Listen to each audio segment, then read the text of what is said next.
Good morning. Welcome in. This update presented by AutoZone. Padres looked like a different team in Toronto last night. They stomped the Blue Jays 9-1 behind 4 homers and a stellar performance from Joe Musgrove. 2 more against the Blue Jays today and tomorrow before they head to Detroit for 3 against the Tigers. Elsewhere in the NL West, everyone wins. Hell, the Giants won twice. They beat the Reds 4-2 and 11-10 in a doubleheader. Dodgers beat the Orioles 10-3. D-backs took down the Braves 16-13. Rockies even win. They beat the Astros 4-3. San Diego State got news yesterday. They are once again in the Mountain West as the conference announced yesterday that the Aztecs are in good standing with the conference. The Pac-12 has yet to announce a new media deal. They will not be doing it at their media days this week, and that'll continue to hold up any moves for the Aztecs. Over in the NFL, Aaron Donald becomes the GOAT of Madden. He's been rated at 99 in the video game for the last 7 seasons. Tom Brady and Von Miller tied for second place with 6 seasons at 99 each.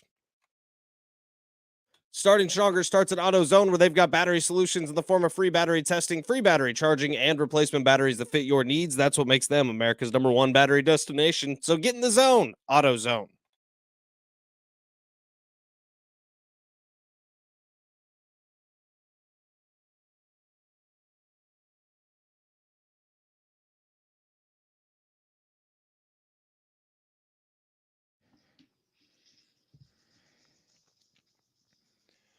Yeah. Good morning. Woo! And Fix your happy voice. Wednesday to those who celebrate. Big Rich, TD, and Fletch. TD is out. We're actually going to see him later on today because he promised and he will deliver on being at the Long Ball Invitational today. We'll get into exactly what that is in a moment. But yeah, the voice is coming back. I didn't want to overly strain it here to start the show. The past 2 days, it's been trash. Today, it's a little bit stronger. So I am hoping. How do I sound, actually? I'll ask you first. It's not nearly as bad as yesterday. Yesterday, you sounded terrible. But today, it's not as bad. But I was really disappointed we didn't get a scream. I know. Maybe tomorrow. Maybe. Especially after some cigars and long balls on the course. Yeah. That ought to do it. So long ball, by the way, is a hard iced tea. And if you haven't tried it yet, you must. It's delicious. Ben and I tried it for the first time on a golf course. It immediately improved our game. And then Long Ball came in studio. Dennis and Daniel, brothers who own and operate this great company, they have now collaborated with a charity, and they are bringing the Long Ball Invitational to Steel Canyon today. And we are pumped to be a part of it. Me, Ben, Jim Sheen from our sales team over here at iHeart, Steven Uhas from our promotions here at iHeart, and then Travis. We're all going to go out there and just try not to embarrass ourselves. Odds Travis shows up. I'm going to say pretty good because he was very active on the group text last night. So I get the feeling he's back in town. I get the feeling that he is definitely excited maybe to see us and spend a little time outside the house. Take that for whatever you want it to mean. I'll tell you, I'm glad Jim Sheen is the one who's coming with us because Jim has a stick. Like, he can golf. And I was really getting worried that you and I were going to have to like carry a team depending on who we would bring. Yeah. Because like Travis hits some good golf shots, but Travis's driver goes 120 yards. If that. I mean, what's amazing though is the ball honestly travels 250. At least. It's just in the most extreme banana slice you've ever seen a left-handed hitter swing with. I was just getting to the point where I was nervous that it was like we were going to have to hit a golf shot to make birdie or something, right? You and I were going to have to carry the load, and we were both going to shank or duff or one of the many things that we can do. So I went to the driving range yesterday. Yes. Okay. And this was one of the best days I've ever had at the driving range, and I'll tell you why. Oh, you're going to be terrible today. Okay. I don't know if that's true because that's how it goes, man. I know. Maybe I wasted all my good shots out there, but I hit about 80 balls. I got a bucket, and I'm swinging.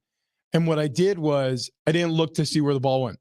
I just based it on feel. Not one time did I look downrange to see where the ball went. I just tried to, like, if I flushed it, I was like, good shot, moving on. If I didn't, I was like, moving on. You know what I mean? So I can tell you this, 75% of the swings I took felt good. Now, that could mean they sliced horribly and would have ended up in somebody's yard or broken somebody's window if it was an actual golf course. Or maybe they were dead down the middle of the fairway. I don't know. Well, here's the problem. I've seen you hit like 400-yard drives that don't go anywhere near the fairway before. And I'm like, that had to feel good because you smacked the crap out of it, but it ends up a mile in the opposite direction. Yeah, yeah. It's a little embarrassing what I look like with a golf club in my hand. I realized that also too because I went out there. It was a warm day yesterday. We wrapped up. I probably got to the driving range, I don't know, maybe around 10 o'clock. And when I'm taking my first swings, I'm like, ooh, it's a little toasty here. So yeah, I took a break after like taking 5 swings, then went back to it, took a break after another 7 or 8 swings, went back to it.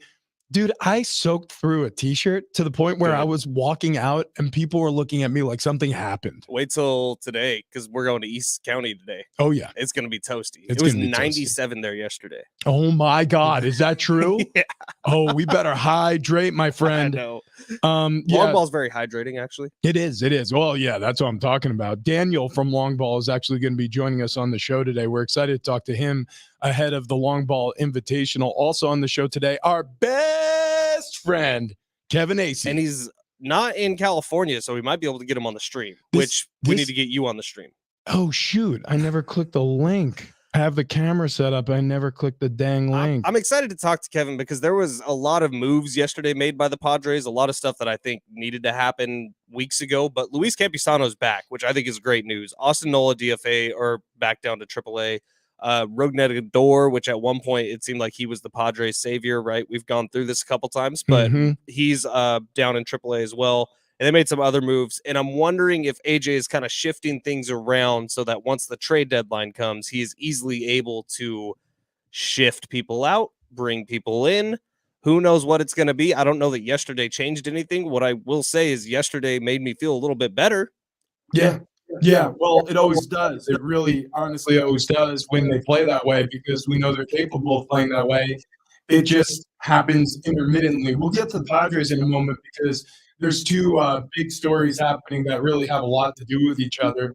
But first, we owe our listening audience an apology. Yeah, we do. So we do things we like to call milestones, and sometimes they're daily milestones, sometimes they're weekly milestones. And on Tuesdays, we have trained our listeners, our friends here who take the ride with us every morning, Our bellies.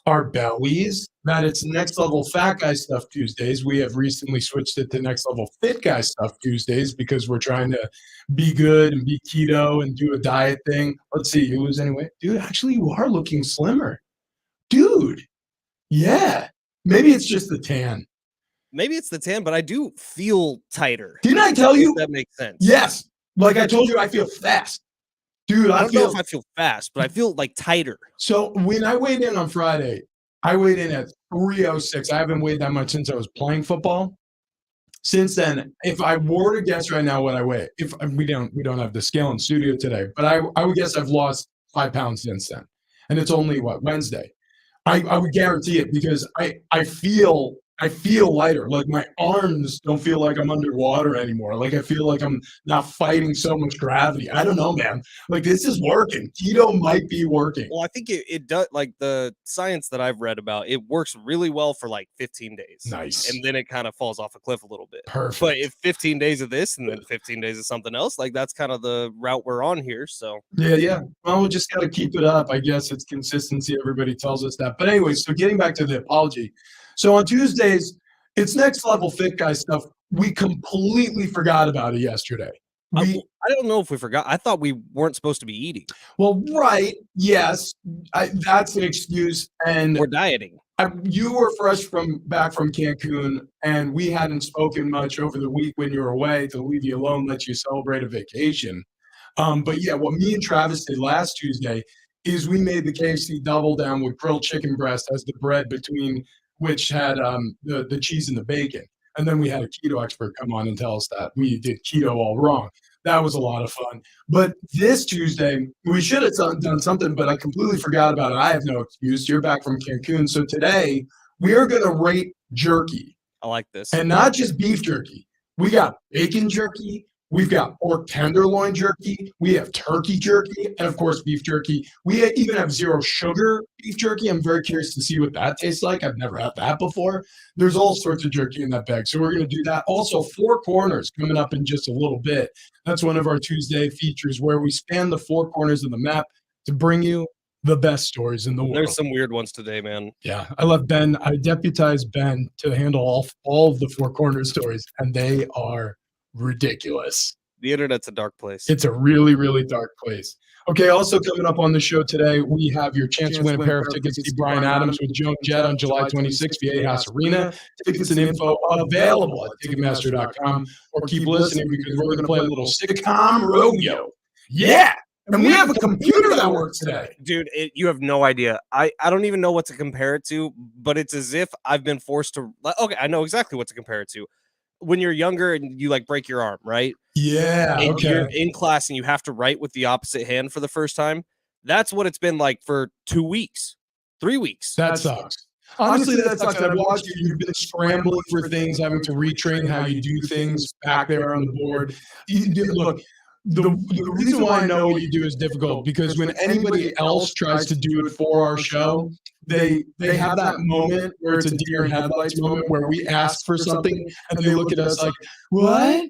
What? It's very difficult. It's a show like when I fill in for J Riff on Darren's show, it's the same thing, but I have everything set up exactly how I like it for this show. And not having that computer sucked, but we're back. Thank you to our engineering team. They actually had to fly someone in. What? Yeah. To fix this? There's like 4 or 5 computers in the building that have the same issue. And like our engineering team was like, well, we can't do this because someone from corporate set it up. And so they had to fly someone in from corporate to fix the computers. So I wanted to tell a story to start the show today about an ex-girlfriend. Uh-oh. All right. So obviously been married. Yeah, she was a beautiful girl. I've been married to Anne for a very long time. We dated for a very long time before we even got engaged. We were engaged for a while before we got married. I've been with Anne for almost more than half my life now. But before her, well before her, actually, I had a girlfriend. And I would say this girl was probably the first real girlfriend I ever had. And I would describe the relationship as a roller coaster. It was Jekyll and Hyde, man. And you know, look, I was young, she was young. There's a lot of issues that go along with that. But I'll give you a perfect example that pretty much sums up the entire relationship. There was a fight that we had, big argument. I felt like I was very much so right. And I kind of feel like she thought I was right too, but she was dug in. She was defending her side, whatever. Anyways, she would never apologize. That was one of the things that really had an effect on me because I'm very quick to apologize. I like 2 things about my personality. I don't like much, but I like these 2 things. I'll tell you what I don't know, and I will apologize. I think those are 2 really important things. And she just didn't like that feeling of admitting guilt or fault. And in a relationship, that leads to trouble. It definitely does. So anyways, this is a perfect summation. The story is a perfect summation of our relationship. We're coming off this big fight. I think I'm right. I think she thinks I'm right, but she won't apologize. We go to her house because her parents are out of town. She's going to cook me dinner. So she makes this beautiful spaghetti and meatball meal. She's got the garlic bread. She poured a little wine for us. I mean, it was like a really nice thing that she did. And it felt like because she was trying to say I'm sorry without having to say I'm sorry. So, and by the way, she would admit fault, but she would do it in funny ways. Like the way she did it this time, she said something like, you know what, maybe you were right. That was as far as she was willing to go. And then I just commented, man, I hope I'm right a lot more because this is a delicious meal. Yeah. A joke. I left the house wearing spaghetti and meatballs. I kid you not, like that a tiny little joke. It could have been like, ha, ha, ha, ha. So anyways, where are your parents going? Blah, blah, blah. Like she was like, what did you just say? And dude, when a girl says, what did you just say? You know you're in big trouble. I was in big, big trouble. And then I have a mouth, so I didn't stop. I started defending my side again. She started hucking meatballs, hit me with the garlic bread. I left there covered in sauce. The point I'm trying to say is it was like dating Jekyll and Hyde. It was inconsistent. It felt amazing sometimes. You walk into a house with the aroma of marinara sauce and garlic bread, and you're like, my God, I'm in heaven. And then you leave 30 minutes later covered in that meal. It's not a good feeling. That's the San Diego Padres. We walked in, we just had the big fight. We just had the big fight. Philadelphia, we were right, they were wrong. They won't admit it. And then all of a sudden they have the pasta dinner for us waiting in Toronto. Well, guess what? Pretty soon here, we're going to get meatballs thrown at us because this is what they taught us. This is what they've taught us. They are Jekyll and Hyde. It is not fair. It stinks to be along for this ride, and we're just waiting for our heart to be broken again. It's coming. It's coming. A 9-1 win? Are you kidding me? Yeah, and it's so easy to put the blinders on with it because it's the 9-1 win. It's not just that you win 9-1, but it's because of who performed, right? It was Joe Musgrove who was stellar on the mound yesterday. He's really been great all season. Manny Machado was fantastic yesterday. Juan Soto hits a bomb, hits another 2 RBI hit. Like, it's how they win that game where you're like, oh, this is how this team should always look. And guess what? It is how this team should always look. And Blue Jays are not a bad team. They have a good pitching staff. Really good team. They're young. They're fiery. They're in a winning window. And the Padres made them look basic. It was like a varsity team playing against a JV team. And that team, that Padres team, should have been here the entire last 3 months. I agree. The fact that it's not is a little insulting, honestly, to a fan base who has showed out. Yeah, showed out, bought all the tickets up, have been selling out that stadium.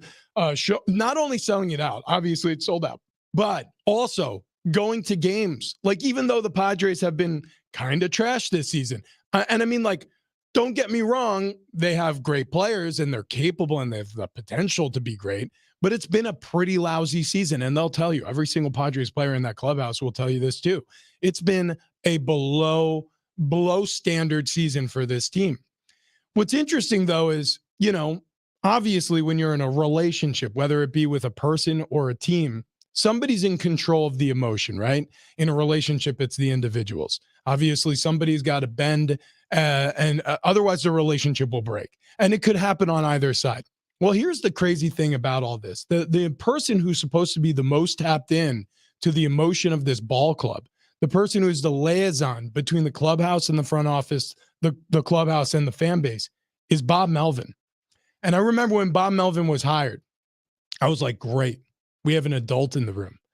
Bob Melvin is going to calm down the craziness and the inexperience that we were along for the ride with Jay Stingler. It felt good. I think we all felt that way. Like, a certain level of maturity and emotional intelligence walked into the room. I'm not going to speak for you, but did you feel that way too? Absolutely. I thought when he was hired, that was the best move the Padres could have made outside of Bruce Bochy. Yeah. But like Bob Melvin coming in, I was like, okay, well, here's somebody who's done it, who's been there, and he's been able to manage teams very well. And every single person we had on, from Chris Rose to John Paul Morosi to name an MLB reporter, said, wow, Padres just had the best hire of the offseason. Yeah, steady hand at the wheel. You just sort of feel like you have a guy who's has an understanding of the postseason, has a postseason pedigree. And he came being the guy who was a player's manager, who players would love, who would always have the back of his players. Yeah, but from an emotional standpoint, I feel like this team may be more unfurled than they were in previous years. Dude, I think it's a really tough team to manage. Like, I don't even know how much I put this on Bob Melvin. I think it is a really tough group of personalities to be in charge of. Would you say, though, Melvin, based on production from this team, a great lineup, or supposed to be great lineup, a great pitching staff and bullpen, or supposed to be a great pitching staff and bullpen, do you think he's on the hot seat? Absolutely. In fact, if this season continues this way, he's not the Padres manager in 2024. I think I agree with you. And what's interesting about that is, I don't know if it's a shared belief with, say, AJ Preller and Peter Seidler yet. I don't necessarily know if it's a shared belief amongst the players yet. But at some point, we'll know. We'll start seeing the writing on the wall, the people closest, and we're going to talk to one who's very close. Kevin Acee is going to join the show in the 8 o'clock hour, and we'll get a sense for it. We'll take the quote-unquote temperature check on his chair right now, the hot seat, so to speak. Well, Darren's been dropping little sprinkles all over the place that AJ and Bob aren't on the closest of terms, that AJ wasn't necessarily a fan of that hire, that AJ kind of wanted somebody he could control a little bit more. And Peter was the one who was like, no, Bob Melvin's our guy. Okay. And Peter was firm in that. Now, again, no one's confirmed that anywhere. Darren Smith has kind of been sprinkling that around over the last few weeks. So we'll see if that's really the case, because when it gets down to the time where someone needs to make the decision on whether Bob Melvin's fired or not, who's going to make that call? Yeah. Well, and does the person who's making that call still have a job? Like we really don't know. That's so a good point if Peter's taking control of all the reins, like he did with the Manny Machado contract extension, maybe Bob Melvin's the one that stays and maybe AJ's the one that's gone. Like, we really don't know. It's possible. Well, and I mean, I wouldn't look, there's going to be a change. If this season ends up sub 500, there'll be major changes, I would assume. If this season ends up with the Padres missing the postseason, which it looks like they might, or very well can, because they're well out of it right now, then there will be a change. Bob Melvin's name is definitely one of those names on that potential change list, which brings us to this story out of New England. So Tom Curran, who works for NBC Sports out in Boston, he's been on this show many times. He's a buddy. He covered me when I was a Patriot player as well. He went on to the Rich Eisen show, and he basically said that Bill Belichick's seat has been hot with some level of warmth since 2019. Now, since 2019, what do we know about the Patriots? Well, that 2019 season ended with a disappointing loss in the postseason at home to the Tennessee Titans, where Tom's last play as a Patriot was a pick six. The next season was the pandemic season, 2020. They had 7 wins. Cam Newton was the starting quarterback to start that season, and they had a litany of injuries. And so there were certain people who make excuses, and there were certain people who would say, well, it's the first time without Tom Brady. Give them a chance. They draft Mac Jones. They go out there in 2021, and they win double digits, and they go to the postseason and get absolutely depantsed by the Buffalo Bills. And then last season, they have a losing record, 8-9, and Mac Jones looks like he's taken a step backwards because his coordinator is actually a defensive coordinator in Matt Patricia. So that brings us up to date. What do you got in terms of sound-wise? Tom Curran sound. Oh, this is Tom Curran. Okay, so this is Tom Curran on Rich Eisen.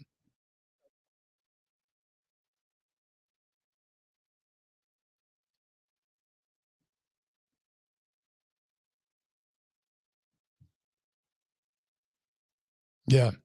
Since 2019. Do you buy that? No, I'm saying, like, not necessarily that he was on the hot seat like Robert Kraft was like, okay, it's time to move on. But do you buy that there was even thoughts of that going into that 2019 season after Tom left? I'll say this. Is there a little bit that Robert Kraft was upset that Bill Belichick may have ruined the relationship between Tom Brady and the Patriots? Kraft wants a relationship with Tom. He's made that, as clear as he possibly could. Tom's going to be doing something at the first game at Gillette Stadium this year. He's going to be on the field pregame. It's going to be Tom Brady Day. They're calling it Tom Brady Day to open their season. He loves him. He loves him like a son. It's a beyond business relationship. With Bill, it's very much so a business relationship. Now, it seems like they've mended the fence since, and they have more of a personal relationship than they did, and they've appeared on things together, et cetera, et cetera. And I think that's good for both of their brands. I don't know necessarily if every single hatchet has been buried, but it appears that they're at very least they're able to be in the same room together. My question is, it's a results business at the end of the day. 2 losing seasons over the past 3 for the Patriots. For the Padres, really unfortunate ending to the regular season, but they made some headway in the postseason last year, got all the way to the NLCS, and they are sub 500 right now. Between Bill Belichick and Bob Melvin, whose seat is hotter? Bob Melvin. It's not even close. You think so? Well, like Tom Curran is a great reporter out in Boston, and he's been the one on the Patriots track literally for the last decade and a half. But Bob Melvin is like ready to go. And Bill Belichick, many people have said, like, it's his job until he doesn't want it anymore. I'd be interested to hear what the texters think. So 70470, start your message with team.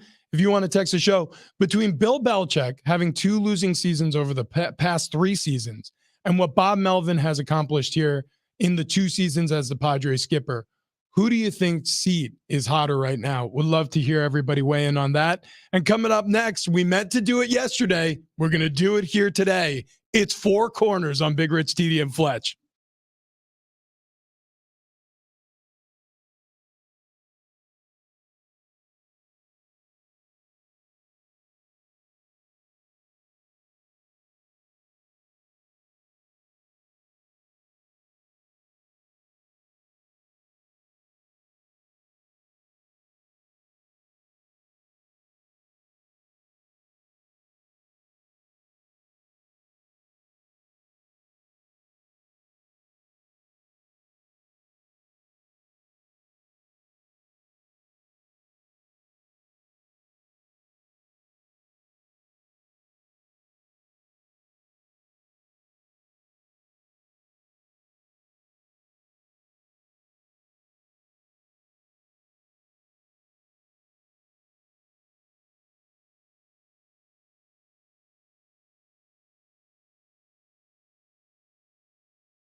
Coming up next, we go around the globe for the top stories in the world in 4 corners. Coming up next.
This update is presented by AutoZone. Padres looked like a different team yesterday in Toronto last night as they stomped the Blue Jays 9-1 behind 4 homers and a stellar performance from Joey Musgrove. 2 more against the Blue Jays over the next couple of days before they head to Detroit for a 3-game series against the Tigers. Elsewhere in the NL West, everyone wins. Giants won twice in a doubleheader against the Reds, 4-2 and 11-10. Dodgers beat the Orioles 10-3. D-backs take down the Braves 16-13. Rockies beat the Astros 4-3. San Diego State once again in the Mountain West as the conference announced yesterday that the Aztecs are in good standing with the conference. The Pac-12 has yet to announce a new media deal, which they will not do over their media days over the next couple days. That's going to continue to hold up any moves for the Aztecs. And breaking news from Adam Schefter this morning, big news for the Cowboys. 6-time All-Pro guard and team captain Zach Martin not coming to training camp due to his unhappiness with his contract, the team's lack of interest in restructuring it. Martin believes he is woefully underpaid relative to the market. He makes about $7 million less than the season's top paid NFL guards. Starting Stronger starts at AutoZone, where they've got battery solutions in the form of free battery testing, free battery charging, and replacement batteries that fit your needs. That's what makes them America's #1 battery destination. So get in the zone. It's AutoZone.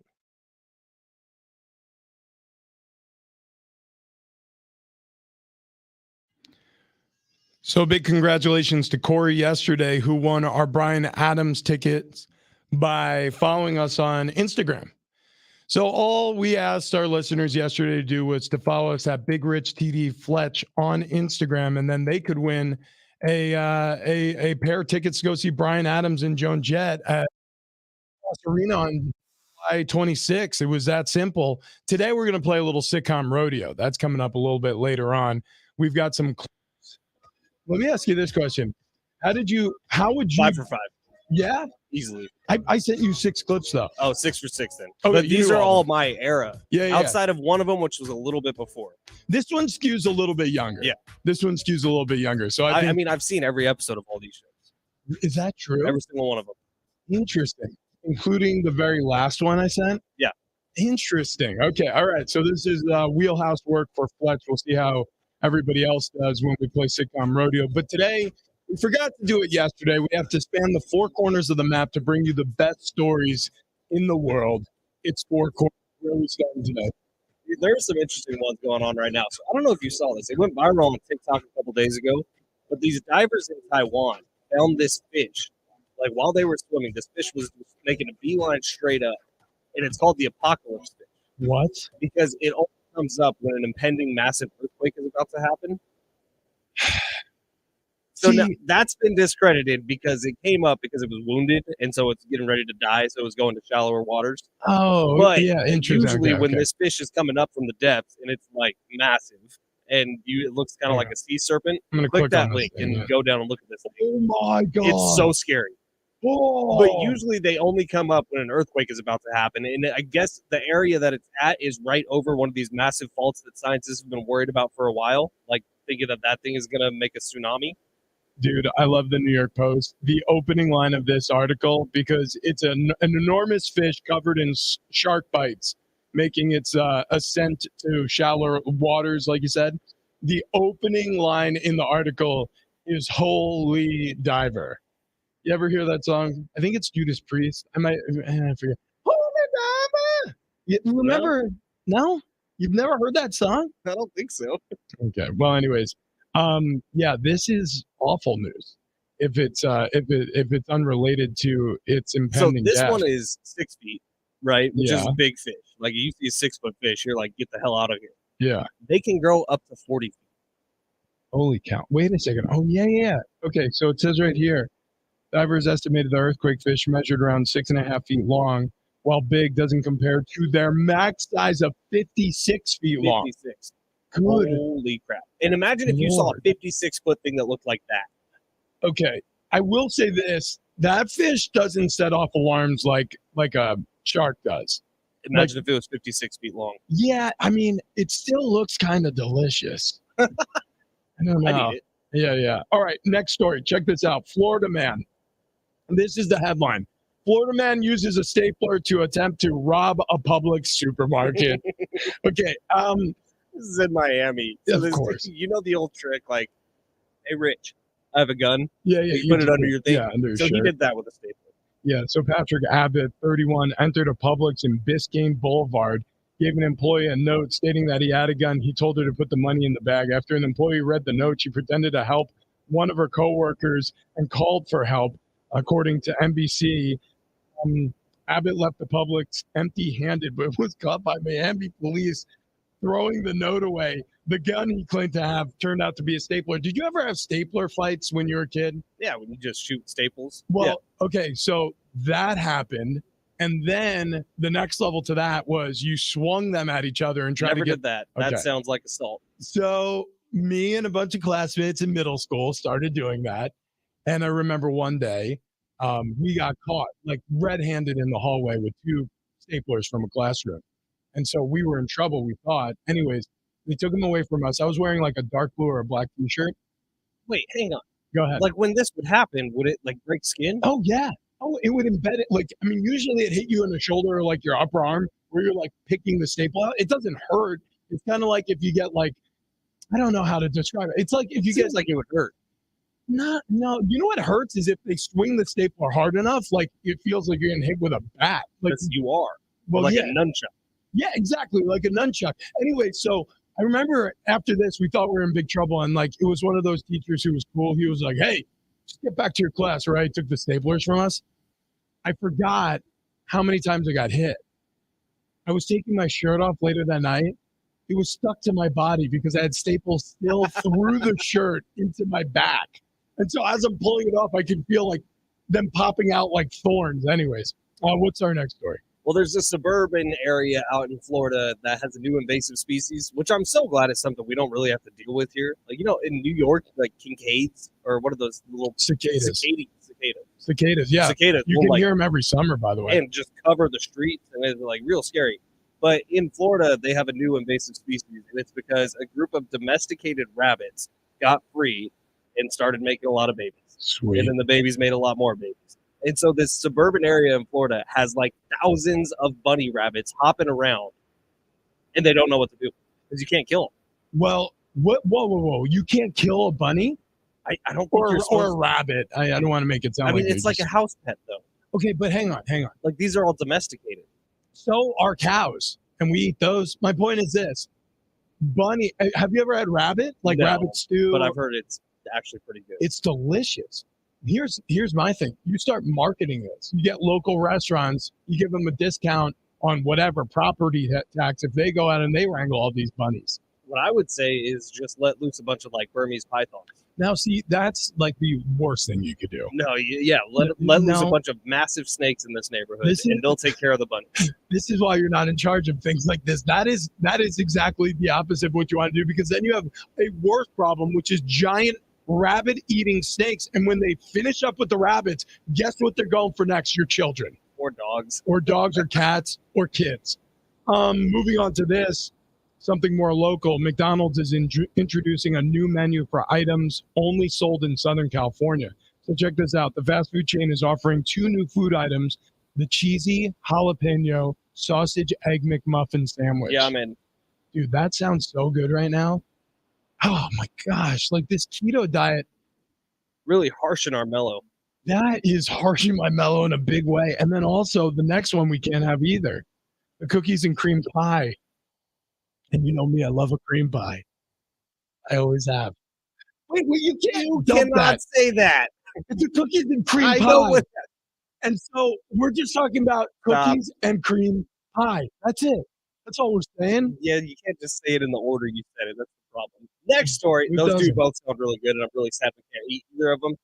Next story. Do you like broccoli? I do. I had a mess of broccoli last night. That was my dinner: turkey bacon and broccoli. We're on this stupid diet. Mhm. But anyways, this dude, I don't know, West Midlands, is that in America? I don't know if it is.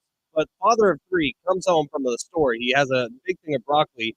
Guess what's inside the broccoli bag? Yeah, what? A snake. See, this is why you can't be in charge of anything, because the snakes you released in Florida ended up in West Midlands and into somebody's broccoli To be bag. fair, those snakes wouldn't fit in the broccoli bag. This was a pretty small snake, but a snake inside your broccoli bag Yeah. that you buy at a grocery store. Nothing terrifies me more, honestly, I'm being dead honest with you, than finding like a giant bug in a bunch of bananas, or like I mean, I'm pretty good with bugs. Like I don't care. Like I'll catch spiders with my hands and I'll throw them outside. Whatever. I don't care. But when it comes to my food, it freaks me out. Like I don't even like flies landing on my food. We had a life science class in high school where our teacher went out and bought a bunch of strawberries from different local markets and brought them into a class and had us look at all of them under a microscope. Oh no! Like slice them up real No, small and look at no. them under a microscope. Do No, you know how many bugs are on No, strawberries you buy no. at like a grocery store? no, I There's don't. so many I bugs. don't want to hear They're it. all the bugs, and you're eating them if you don't wash them properly. So, like, the whole moral of the story was when you buy veggies at a local store or something, make sure you wash them and wash them well. Otherwise, you're just eating bugs. And you know what? I never do. I know you never do. I never do either. And I did this lesson. Yeah, and the thing is, like with pesticides too, they say like there's all these problems with, and I know it, and I know it's bad, but I wash them for the kids. I just never for myself. Like if I'm eating an apple, I'm not going to wait the 10 seconds it takes to rinse it underwater. And I also have, like, really honestly, what is the rinse underwater going to do? Doesn't it rain outside? You know what I mean? Don't they spray those little spray hoses on the food when it's in the grocery store? Like, what is a little bit of tap water going to do to save my life? I don't know.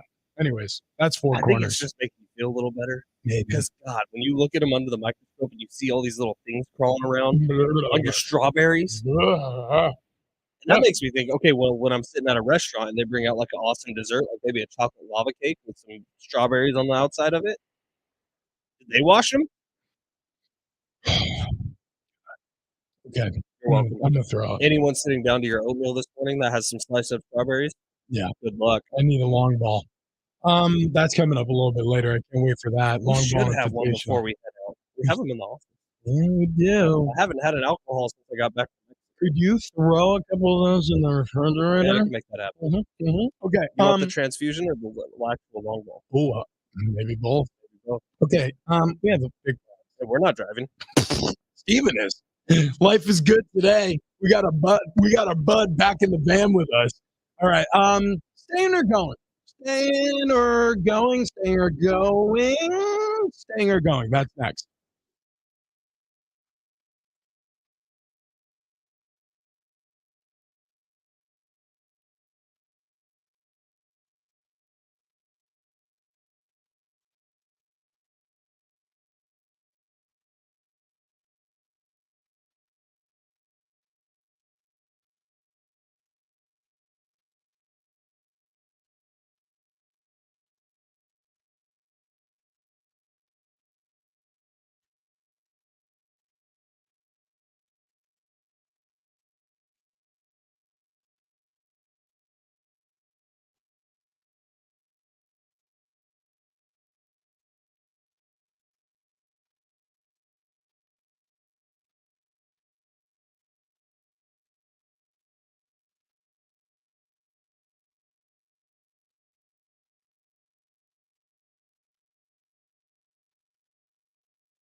Sometimes you got to poop or get off the pot. We'll explain coming up next.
Coming up in just a little bit, next level fit guy stuff Tuesday on a Wednesday.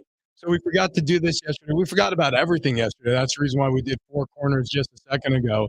That's the reason why we're going to do next level fit guy stuff in just a little bit here because we're idiots and we forget things sometimes. Also, sitcom rodeo coming up later as we do every Wednesday for your chance to win tickets to see Brian Adams with Joan Jett on July 26th, VA House. We're going to tickets and info at Ticketmaster.com or keep listening for a little rodeo. Not to be a stickler, not to be anything like that. Your collar's been messed up all day. Oh It's yeah, really been bugging me. yeah, dude. Never hesitate to tell me if I got a bug hanging, or if I got a bad collar, or if Oh man, yeah, so much. yeah, that looks good.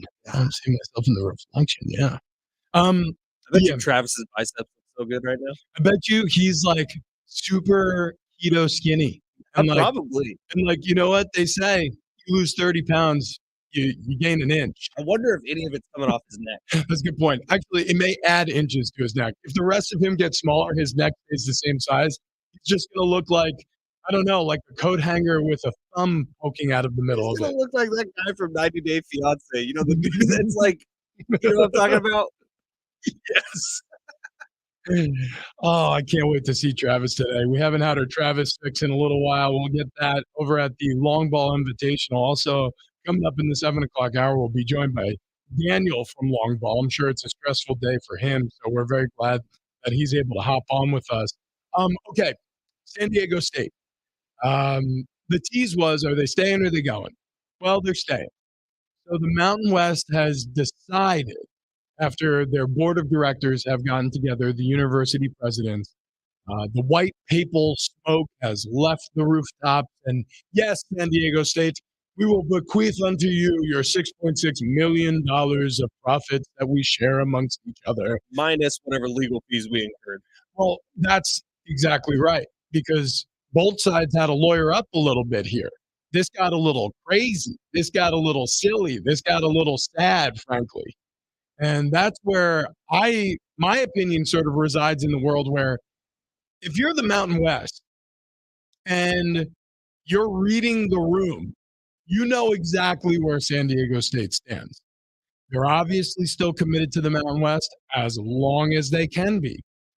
But just like any of these other teams, Boise State, just like any of these other teams, Air Force, just like any of these other teams, Fresno, if you get a better opportunity to get more money in terms of broadcast rights, profit sharing, whatever, all of those other teams are leaving too.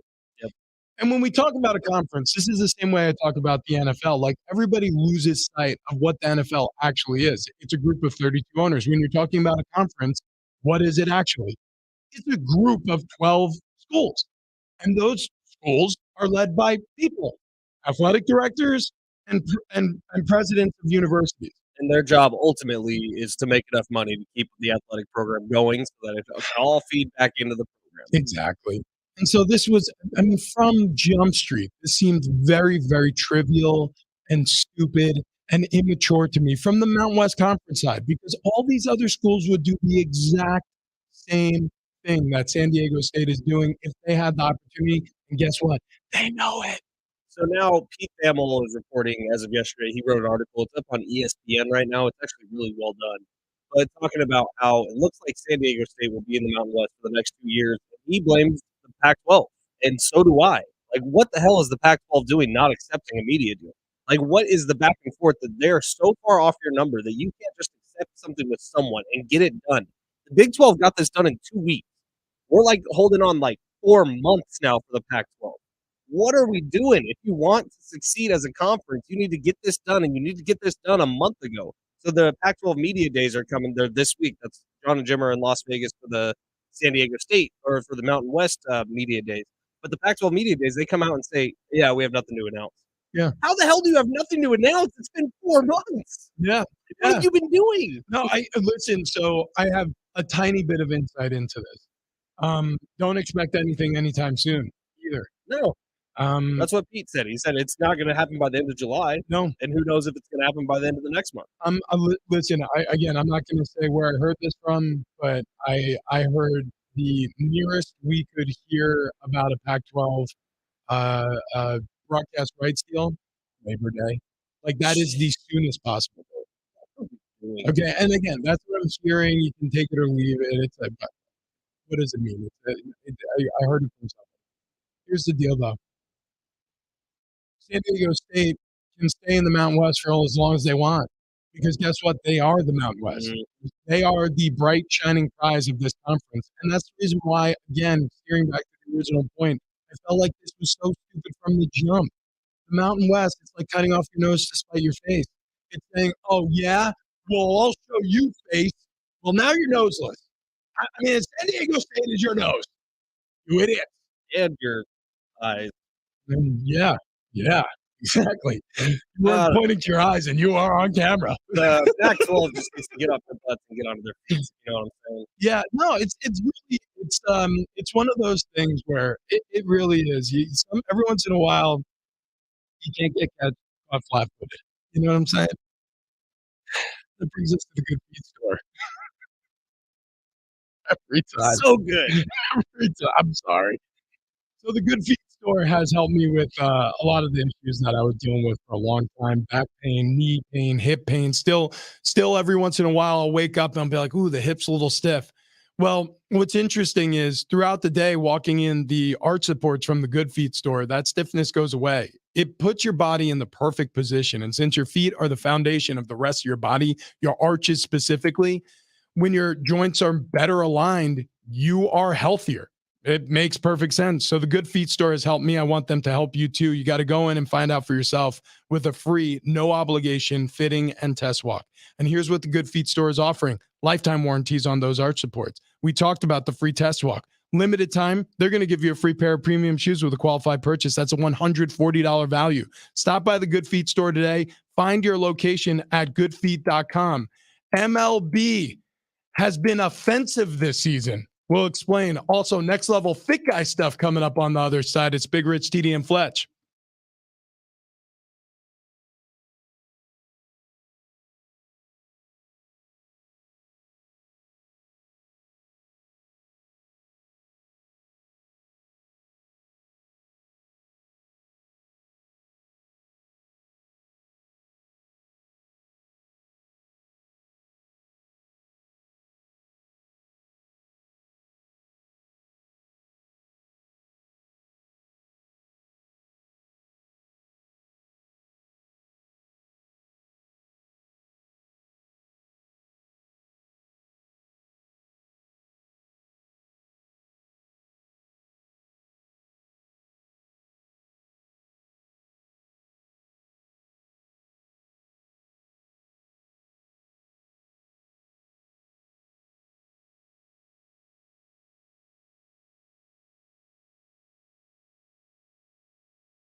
Hour two, Big Rich, TD, and Fletch. This update presented by AutoZone. Padres looked like a different team yesterday when they were in Toronto, taking on the Blue Jays. They beat them 9-1 behind 4 homers and a stellar performance by Joey Musgrove. 2 more against the Blue Jays today and tomorrow before they head to Detroit for a 3-game series with the Tigers.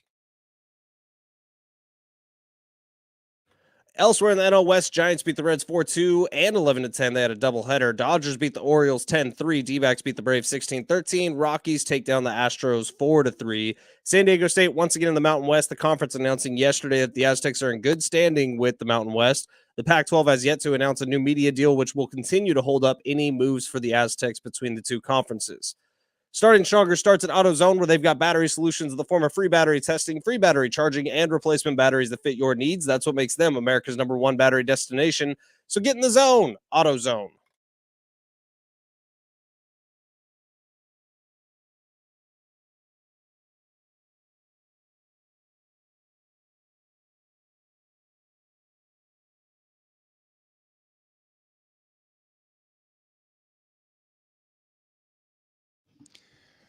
Yeah. Happy Wednesday to those who celebrate. It's hump day right here on Big Rich, TD, and Fletch. And we are humping it through the remainder of the show. 2 hours until we're going to hit the bricks and head out to Steel Canyon to swing our sticks. It's the Long Ball Invitational today, brought to you by Long Ball Hard Iced Tea. It is delicious. They're doing some work with our show. Ben is endorsing this product, but I give my full endorsement as well. It's delicious. Did you hear yourself in the first 30 seconds of this hour? No. You had 3 different things. We're humping our way through this show. We got 2 hours before we hit the bricks and take our sticks out to the Long Ball Invitational. And you said something else. I marked it. We're going back to that. Oh, boy. Oh, Your boy. brain works well. Every once in a while when I have the perfect amount of coffee before, say, 7 o'clock, like I definitely feel like I'm hitting stride a little bit here. And that's perfect timing because we have a lot to do this hour. We have our jerky in front of us. We are keto. Some of this doesn't look like jerky. No, it doesn't. Some of this actually, you can qualify it as jerky, but it's interesting. Like this little nugget here, this is actually a pork tender bite. And I think Jack Link's makes it. This is their barbecue flavor. That sounds really good. This is bacon jerky. Oh, it looks like bacon. Yeah. Well, yeah, that one looks exactly like it. And this is turkey jerky. So we have that. We have a bunch of different flavors of beef jerky as well. And so when you're keto, this is one of the snacks that you're allowed to eat. So this is one of the snacks we're going to try on the show here today. And then we're going to rate them. I will admit that I got a little peckish last night. I got a little hungry.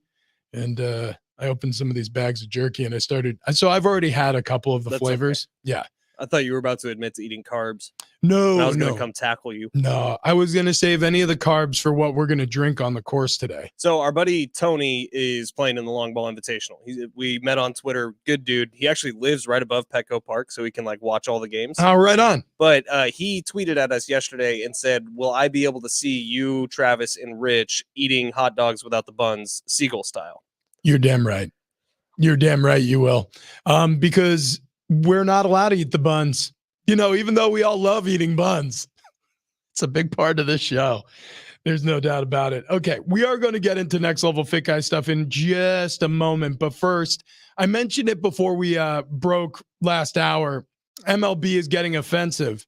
And I don't mean anything about slanderous terms or derogatory remarks. I'm talking about offense, man. Oh, you're not talking about Rob Manfred and his stupid haircut? Yeah, boy, he does have a bad haircut. Punchable face. He looks like a movie villain. Yeah, no, he looks like someone I would like to meet my fist. So Rob Manfred, the commissioner of Major League Baseball, look up his face online. You can find it very easily. He looks like the banker who's wronged the poor family in every movie where somebody tries to ruin Christmas. Or he looks like a guy who might swing something at James Bond's undercarriage. Exactly right. Yeah, he also looks like he could be a Bond villain, like somebody who's going to say something like, "The gold is 6 feet under the water, Bond, and you'll never find it." Yeah, he's a fiendish looking man, and he's representing billionaire owners across Major League Baseball, and so he's a very rich man as well. But he did do something right.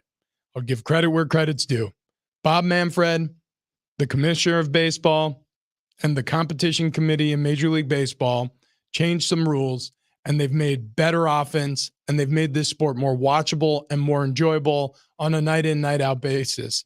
They made the bases themselves larger, which leads to more stolen bases. We're up, some ridiculous amount this season compared to last. They've put pitchers on a pitch clock so these games motor along, and also some of these pitchers, they'll make mistakes. They'll hang a fastball, and all of a sudden it's going the other way in a hurry. And then these hitters, they have the advantage because the shift has been prohibited in some ways in the infield. So we're seeing some of the outcomes reflect in better offense. 12 Major League Baseball teams have scored in double digits last night for the first time since 1894. It was a historic day. The Guardians scored 10 runs. Dodgers scored 10 runs. Padres had 9, which almost double digits. Giants scored 11. White Sox and Mets, that game ended 11-10. D-backs Braves 16-13. Like, there's not too many games you see in Major League Baseball where both teams are scoring double digits. It happened at least twice yesterday, 3 times. Royals Tigers 11-10. Cubs Nationals 17-3. More runs equals better for me, like better baseball. Well, offense is more interesting to watch. Don't get me wrong. Every once in a while, I can settle in and I can watch a pitcher's duel. If it's not a no-hitter, I don't want it. Well, I can be interested. Like if if it's a potential no hitter, like one side's getting no hit into the 6th, like I'm game. That's cool. Even if it doesn't end in a no hitter, or if it's like 2 aces and they're building up the matchup and it's for playoff contention or it's in the postseason, like there's still room in my heart for a pitcher's duel. But offense, generally speaking, it leads to more excitement. Runners on the base path. It leads to more excitement. Stolen bases. I mean, for crying out loud, Cincinnati Reds sensation Ellie De La Cruz stole second, then stole third, and then stole home. Man, doesn't he remind you? At bat. Doesn't he remind you of Fernando? He does. He does. Except maybe more explosive. As an athlete, he's faster. He's actually faster, which is crazy to say because Fernando Tatis Jr. is like grease lightning. But Major League Baseball, for all they get wrong, and they get plenty wrong, they got this very right. And I give them credit because I've been saying it for years. I mean, for years. The biggest problem I have with baseball is their inability to nimble. Like the NBA. Look, there's a lot of things, negative things I could say about the NBA and the NFL. The one thing I can't say negative-wise is they do try things. They do try to change to keep up with the times. They do try to meet their audience where they're at. Look, we're living in a time where people like to absorb media in 30-second chunks. If a TikTok video doesn't grab me in 10 seconds or less, sometimes I'm moving on. I'm swiping up. And I think what baseball really figured out this time is that they couldn't make these improvements to the offensive game without doing the pitch clock. Yeah. Because a 17-13 game, like that Diamondbacks game yesterday, would have taken 4.5 hours. Exactly correct. Exactly but correct. This year, it's not. It's sub 3 sometimes hours. It's sub 3. I don't know if that one was, but for the most part this season in Major League Baseball, these games have been sub 3 hours. And so, but what baseball did correctly was they didn't make these changes to the offense, whether it was the base paths, whether it was the actual bases themselves, whether the ball, how juiced it is or not this year, which we won't get a clean answer on that. But I think it's a little more juiced personally.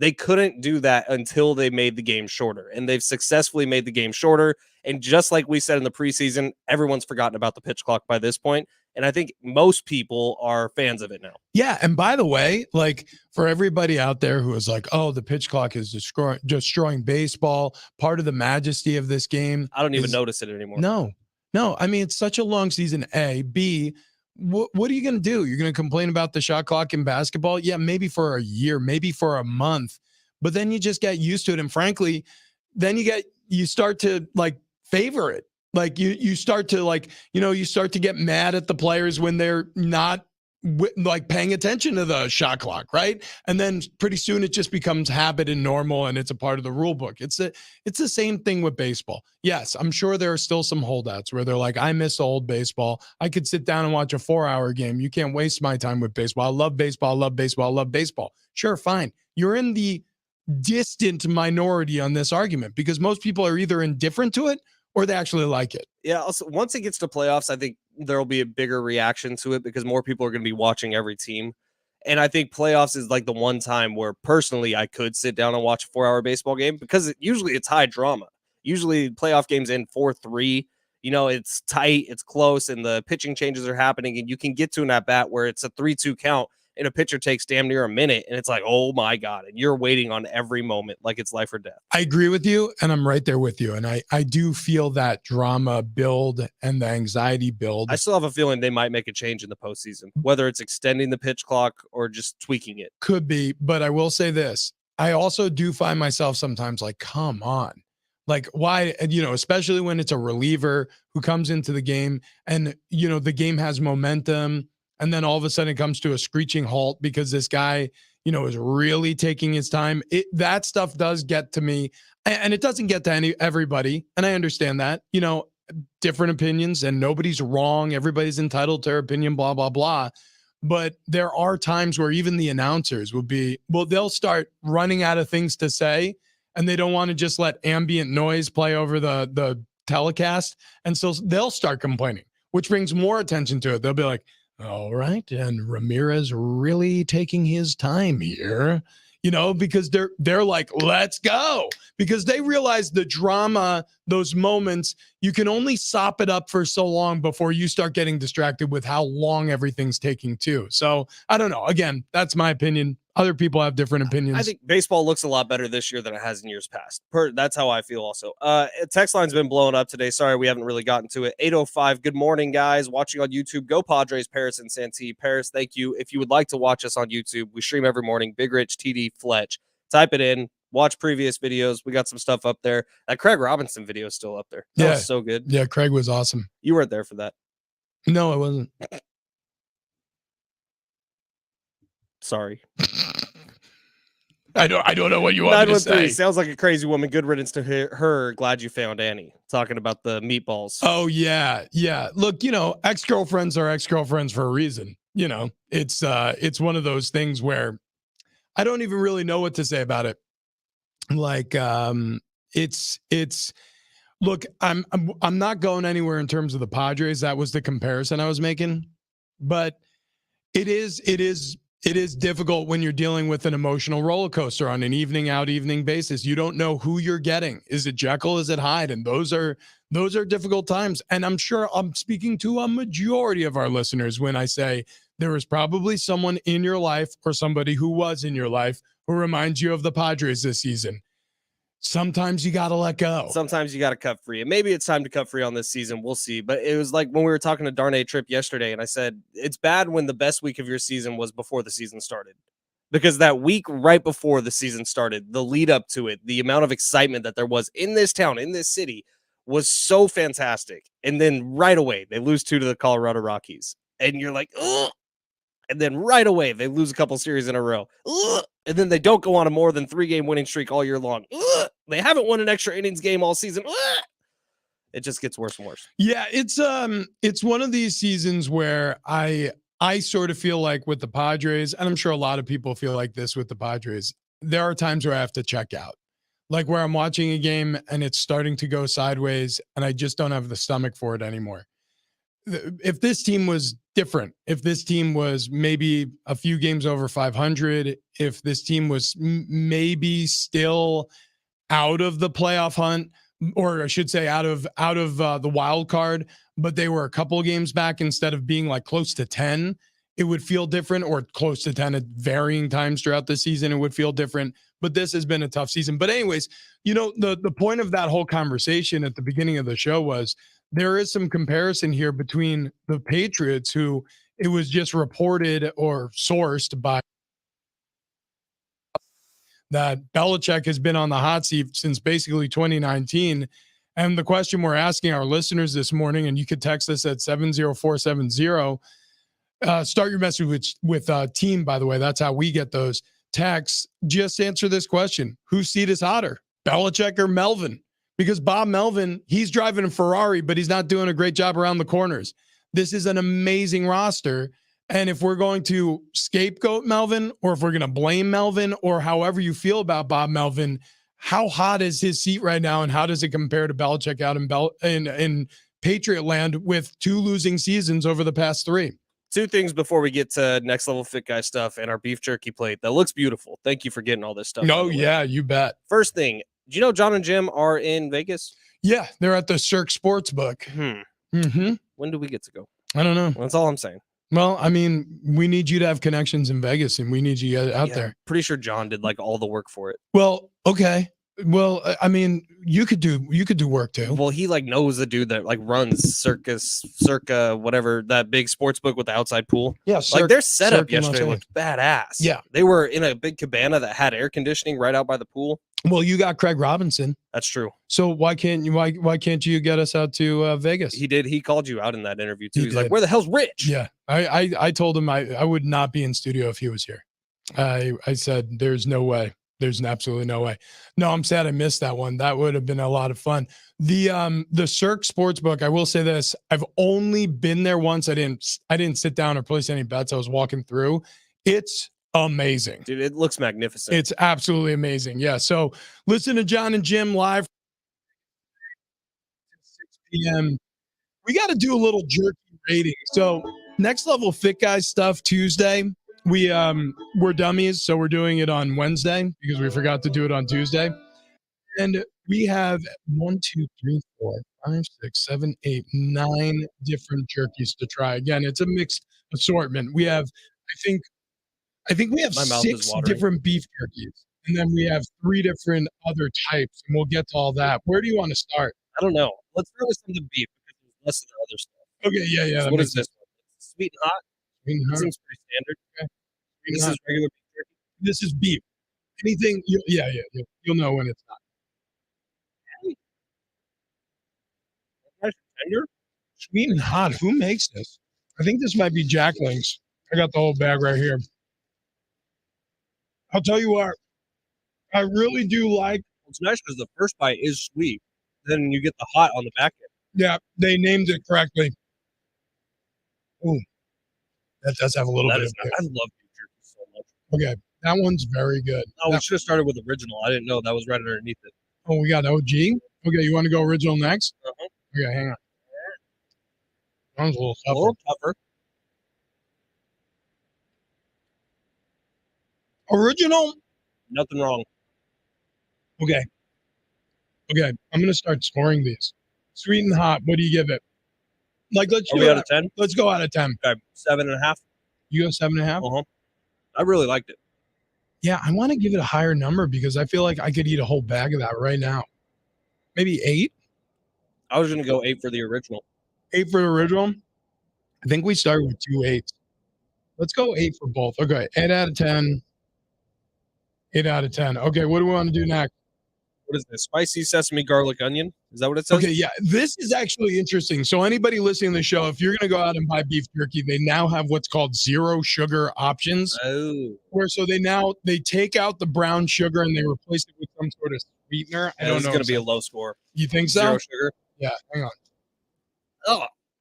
The texture. Oh boy, that's interesting. The texture is so off. That doesn't. Yeah, I don't know, man. Or I'm right there with you. That's a 4. Oh, I don't even want to swallow this. dude, that is pretty rough. Okay, that's a 4 out of 10. So I don't want to name the brand necessarily, especially since we don't love it. But yeah, this is grass-fed beef jerky, spicy sesame garlic, 0 sugar. Not my Yeah, I'm favorite. out. Okay, Right. This teriyaki? teriyaki, yeah. Uh, we're back. Teriyaki, that's high marks. Yeah. Teriyaki. I mean, is that the best we had so far? I think so. That's a 8.5. 9. 8.5? Yeah, I'm with you. I was gonna give it a 9, but 8.5 out of 10.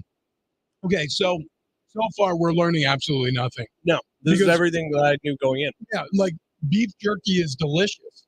I love well, teriyaki beef jerky. I mean, one of my favorite things. Actually, no, we did learn something important. For whatever reason, when they take the sugar out and they add whatever the heck they added to the spicy sesame garlic, it can really ruin beef jerky Yeah, from bad. a textural standpoint. Have That you is, ever made jerky? no, never. I'm curious to try it. I'm not even sure how to make I've jerky. seen a couple videos. I mean, you just need a barbecue. You have a Traeger, so it'll be a little easier. You just put it on low? Yeah, and I think you just let it sit for a while. Interesting. What do you want to do next? Well, Keep going in the circle. Is this jalapeno? Trying to read upside down. Yeah, jalapeno. Let's do it. Ooh. Okay. I like that a lot. You ever had those jalapeno kettle chips? Okay. That's the same flavor I'm getting. Mm-hmm. To me, that's a 7.5, 8. Yep. 7.5 or 8? It's just 7.5. Mm-hmm. Very good. Okay. So far, we've tried All right, I'm worried. sweet and hot sesame, spicy sesame garlic, original teriyaki, and jalapeno. And we are running out of beef. I'm worried about turkey. Oh, we're going turkey jerky? Okay, here we go. Turkey jerky. Hang on. That's not supposed to be good. Okay. And I really like it. Wow. Whoa. Okay, That's 8.5 all day long. Yeah, that's an 8.5. That wasn't supposed to be very good. Is it an 8.5? I think so. Yeah, it is. I would give it yeah, 8.5. That's fair. I was gonna give it maybe an 8. Okay, so I got high hopes for this. turkey jerk. What are you looking at? The pork. Okay. I've had a little preview to this. I can't wait for you to try this. That's what's time. 5 out of 10. That's what's time. That's what I was hoping the texture would be. And they nailed it. Who does that one? Hang on a second. Okay, so this is the pork tender bites.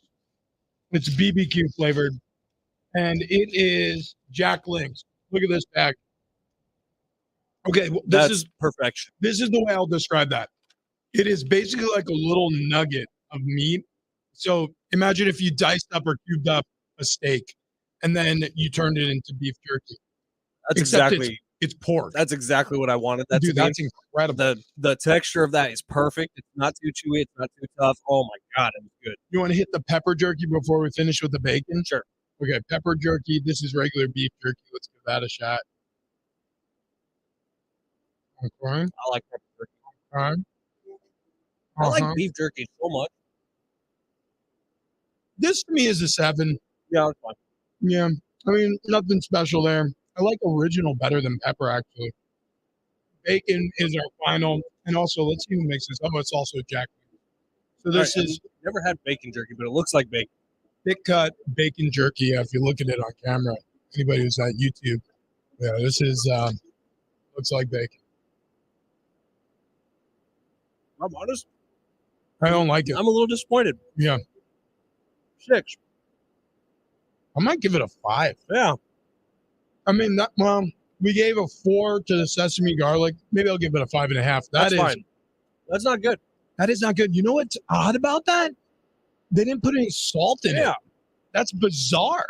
No, if you're gonna do bacon, just do bacon. You don't need to make it bacon jerky. Yeah. Whatever the jerky process is made bacon bad, which I didn't even think was possible. Yeah. How is that did not taste good. You know what that tasted like? A flavorless dog treat. I want another one of those pork bites. Okay, yeah, get in here. All right, we're going to do that at the break. Coming up next, we have so much show left today. Sitcom Rodeo for Brian Adams and Joan Jett tickets. Also, later on in the 7 o'clock hour, we'll be joined by Daniel from Long Ball Hard Iced Tea ahead of the Long Ball Invitational. All of that coming up next. Hey, Big Rich, hang on. What? You know what would have gone great with this jerky? What's a that? couple of long balls, like our buddy Daniel dropped off for us last week. So, Rich, I want you to do me a favor. Close your eyes right I'm here. closing them. And now imagine you're on the first tee at Steel Canyon today. Mm-hmm. And what do you do before you tee off for the first time? Well, it's a shotgun start, so I'm going to shotgun a long ball. That's what I'm talking about. You're going to shotgun a long ball, which is the world's finest and first lemon iced tea, ready to drink cocktail that keeps the party going all day long. Our guys, Dennis and Daniel O'Connor, they took the classic cocktail, the long ball and soda, put a little backspin on it to make this perfect hand cocktail, perfect for the early tea time or the twilight session. We're playing golf today. We are going to be more long ball than we are going to be human blood. I promise you that. Crafted in San Diego, January 2023, Long Ball is shareable, crushable, canned cocktail with just 3 ingredients: iced tea, natural flavors, clean alcohol, at 123 calories more than, or in just 5 grams of sugar. Long balls have that clean, refreshing finish that'll keep you in the game all day long. I might need a long ball right now to wash down this jerky. That sounds good. I might do it. There's a couple in the fridge. Visit longballshooter.com for a full list of retailers and sign up for the Long Ball Challenge for your chance to win $10,000 in cash and prizes. Go long. These nuts. Please drink responsibly. I can't wait for the first.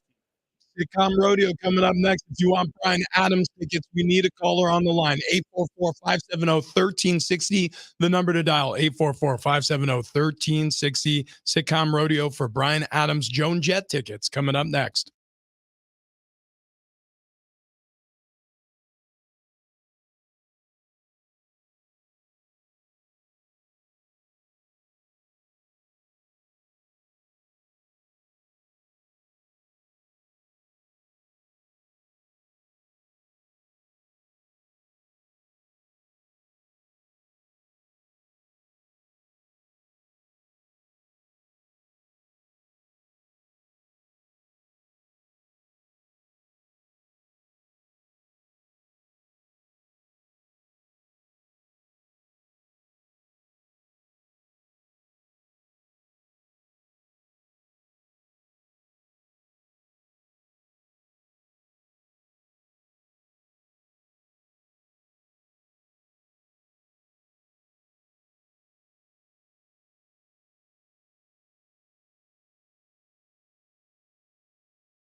This update is presented by AutoZone. Padres last night looked like a different team than we've been seeing over the last week or so. In Toronto, they win 9-1 over the Blue Jays behind 4 homers and a stellar performance from Joe Musgrove.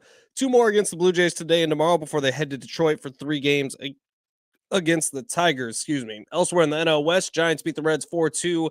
They also beat them 11-10 because it was a doubleheader. Dodgers beat the Orioles 10-3. D-backs take down the Braves 16-13. Rockies beat the Astros 4-3. Over in the NFL, Aaron Donald becoming the GOAT of Madden. He's been rated at 99 in the video game for the last 7 seasons. Tom Brady, Von Miller, the only two close to him with 6 each. Starting Stronger starts at AutoZone, where they've got battery solutions in the form of free battery testing, free battery charging, and replacement batteries that fit your needs. That's what makes them America's #1 battery destination. So get in the zone. It's AutoZone.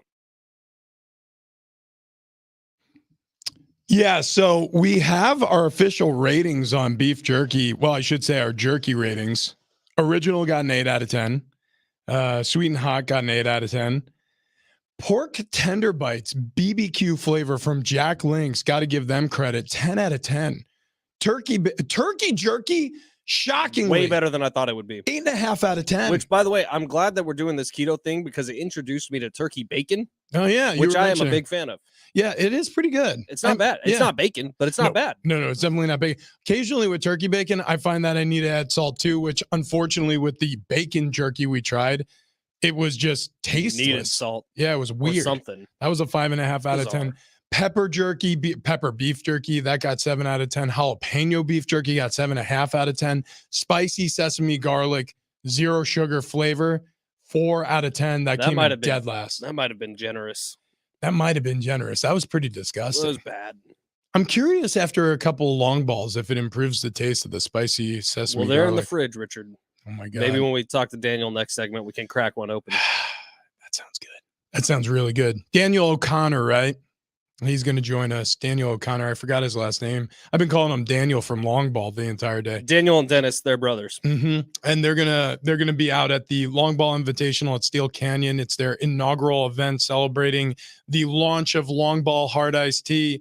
But we're gonna be celebrating hopefully a winner here on Sitcom Rodeo. Who do we have on the line this morning? Scott. What's up, Scott? How you doing this morning? I'm well. How you doing? We're doing good. We're doing good. Happy hump day, Rich. Happy hump day. We could use a toothpick. Got some beef jerky stuck between the teeth here, but no worse for wear. So the rules to Sitcom Rodeo, Scott, are pretty simple. We're going to play you at least 8 seconds of the theme song of a television show. And all you got to do is just determine what television show that is. If you can do that best of 5, you're going to go see Bryan Adams and Joan Jett at Viejas Arena. How does that sound? That sounds awesome. Can't wait. I'm so excited for Scott. I'll be honest, Scott. So excited. If I was on the phone and not you, I wouldn't need all 5. I'd get 3 out of 3. Is that true? These are easy. Oh, actually, no. You told me earlier in the show you knew every single one. These are easy. Okay. All right. That hurts my confidence a little bit that these are in Ben's wheelhouse, though. Wait, how old are you, though, Scott? I'm 46. I mean, I'm singing along to like Golden Girls, Growing Pains. Scott, you may struggle. Yeah, these might be skewing a little bit younger, Scott. Oh boy. But there's shows that you've definitely heard of. All right. With that, let's play clip number 1. Our whole universe was in a hot, dense state that nearly 14 billion years ago expansion started. Wait, the earth began to cool, the autotrophs began to drool, Neanderthals developed tools, we built a wall. We built the pyramids, math, science, history, and Okay. You know the song, you've heard it before. What television show is attached to that theme, Scott? We're going down a bad path. I'm going to be 0 for 1. Oh, he can't even guess one.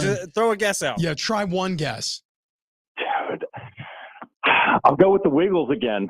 Ooh, no, that is incorrect, Amundo. That is the Big Bang Theory. Penny. All right, Scott, we need you to get a correct answer here because we're all rooting for you. Ben, if you will, clip number 2.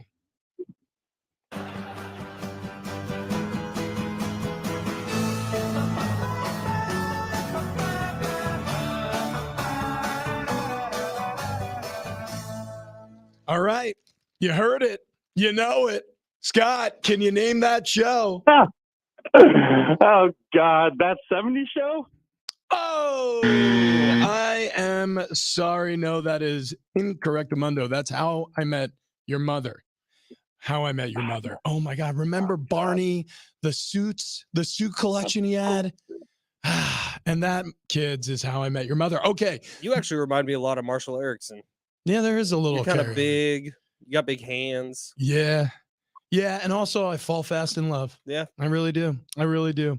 I'm just a big emotional mush. Okay, Scott, you are 0 for 2. You are right now on the borderline. Pretty soon here, we're going to have to ask people to dial 844-570-1360 to replace Scott, potentially. Now, we haven't asked anybody to call yet because you still have some opportunities to make up some ground, but one more wrong answer and you're out. Next clip, please. Yes, no, maybe. I don't know. Can you repeat the question? You're not the boss of me now. You're not the boss of me now. You're not the boss of me now. All right, there was. That was a very popular show in my household growing up. We watched a lot of these episodes. Scott, we ask you, we beg of you, do you know the answer? What television show is that theme attached to? Oh, Lord. Phineas and Ferb? No! Oh, no! Scott's gone. Oh, my God. 844-570-1360. The number to call is 844-570-1360. If you want to win Bryan Adams tickets, you need to call right now. Do you want to reveal that one or save it for the next person? Ooh, no, we could reveal that one because Malcolm in the Middle. it's Malcolm in the Bryan Middle. Cranston, like his Dude. first major role in Hollywood. That was. You know the story behind that? Like Bryan Cranston just showed up to do like an audition and they thought they were going to have him on for an episode and a half. And then he just killed it. So they kept him for the whole series. Wait, they just thought he was going to be on for an episode and a half as the dad? Mhm. Were they going to kill off the character? I think he was going to leave or something. Oh, interesting. Okay, we have a new caller on the line. Caller, reveal yourself. My name is Eddie. Okay, Eddie. Eddie, man, Scott didn't fare so well. So all of a sudden we have sudden death on our hands. So far today, we played The Big Bang Theory. So far today, we played How I Met Your Mother and Malcolm in the Middle. Would you have gotten any of those three correct? Come on, Malcolm in the Middle is a classic. Okay. Once I heard the song, I was singing along with it. Wow. Okay. All right. Take it easy, Eddie. We're just trying to give you tickets. That's all. Okay. Here we go. Let's play our next theme song. It's going to get a little trickier from here.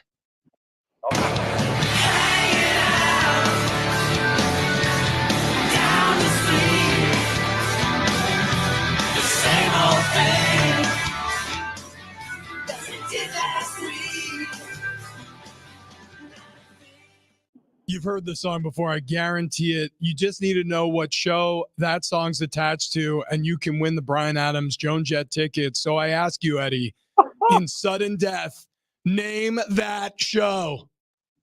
Man, I don't even know. I couldn't even hear it that good, but I'm going to take a guess. I'm going to say the Goldbergs. Oh, my gosh. Eddie is out. Sudden death continues. That 70s show. Exactly. Ashton Kutcher. Wait, how did he know Malcolm in the Middle so quick, but not that 70s show? That 70s show was bigger. Yeah. Yeah. Fez. What's the actor's name who plays Fez? I don't know the actor's name, but he was great. You know it. He was on everything. He was on Wild and Out for a little bit. I forget his name. Anyways, okay. 844. I said go by. 570-1360. 844-570-1360. If you want to try to win these Bryan Adams Joan Jett tickets, somebody's got to get them. We're in sudden death now. Caller, we have our next caller on the line. Who are we speaking with? This is Raul. Raul, man. Raul, do you think you could have gotten any of the last themes that we played? Yeah, I would have done that 70s show and Malcolm in the Middle for sure. Holy smokes. Okay. Well, then you probably would have won because coming up next, I feel like this is a home run, Raul, but we'll see. Ben, the next theme, please.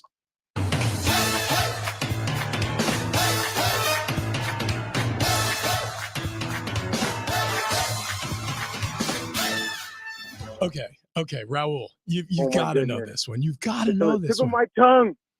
This show has won like 30 Emmys. I mean, it had one of my favorite actresses of all time. Yeah, she's hot. She's super smart, Oh, super my hot. goodness. It's on the tip of my tongue. Oh, nope. I don't got it.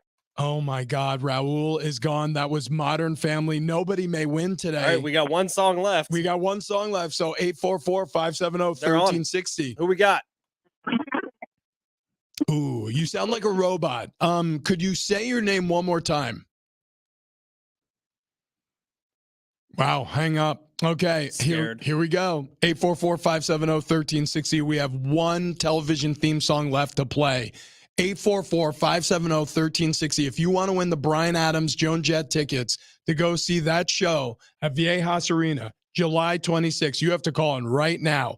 844-570-1360. I am shocked. I can't believe nobody got any of those. This is incredible. That would have been the easiest layup of all time. This is like That's Bunkman. That's the only time we've ever blanked people was That's Bunkman. I can't believe what's happening right now. We have a new caller on the line. Caller, reveal yourself. Who are we speaking with? This is Jose. Okay, Jose, listen to me very carefully. This is our last chance, and then we just send it to the phones, and it's going to be caller number 7 gets the ticket. So you are the saving grace for Sitcom Rodeo today. If you can just simply name the show attached to this very theme.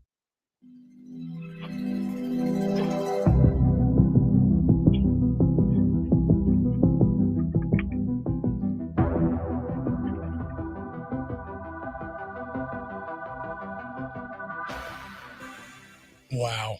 Okay. That is one of the most popular shows of the past, I would say 5 to 10 years. It seems like everybody's watched it except for me, but I do know the theme.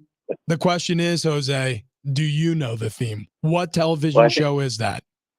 Yeah, I think I'm like you. I've never seen it, but I think I've seen the commercial. Is that Stranger Things?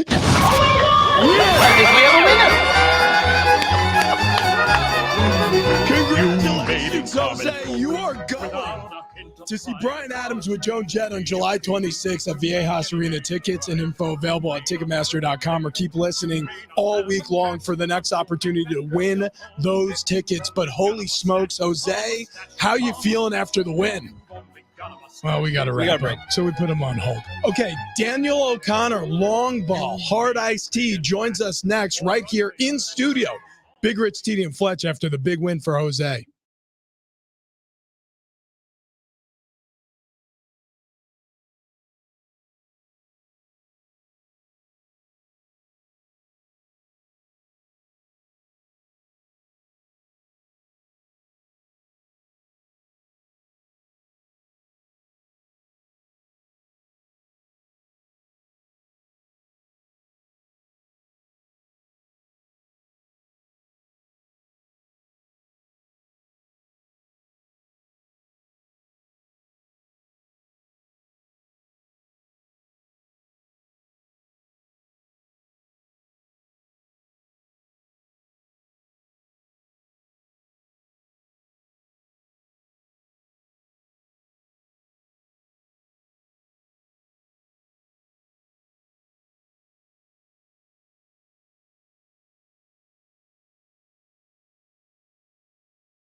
coming up next, we're going to crack open some long balls in studio. Daniel O'Connor from Long Ball Hard Iced Tea joins us to talk about the Long Ball Invitational. That's next.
So any day where you're playing golf is a good day, but it's a better day when it's paired with one of your favorite beverages you've ever drank in your entire life.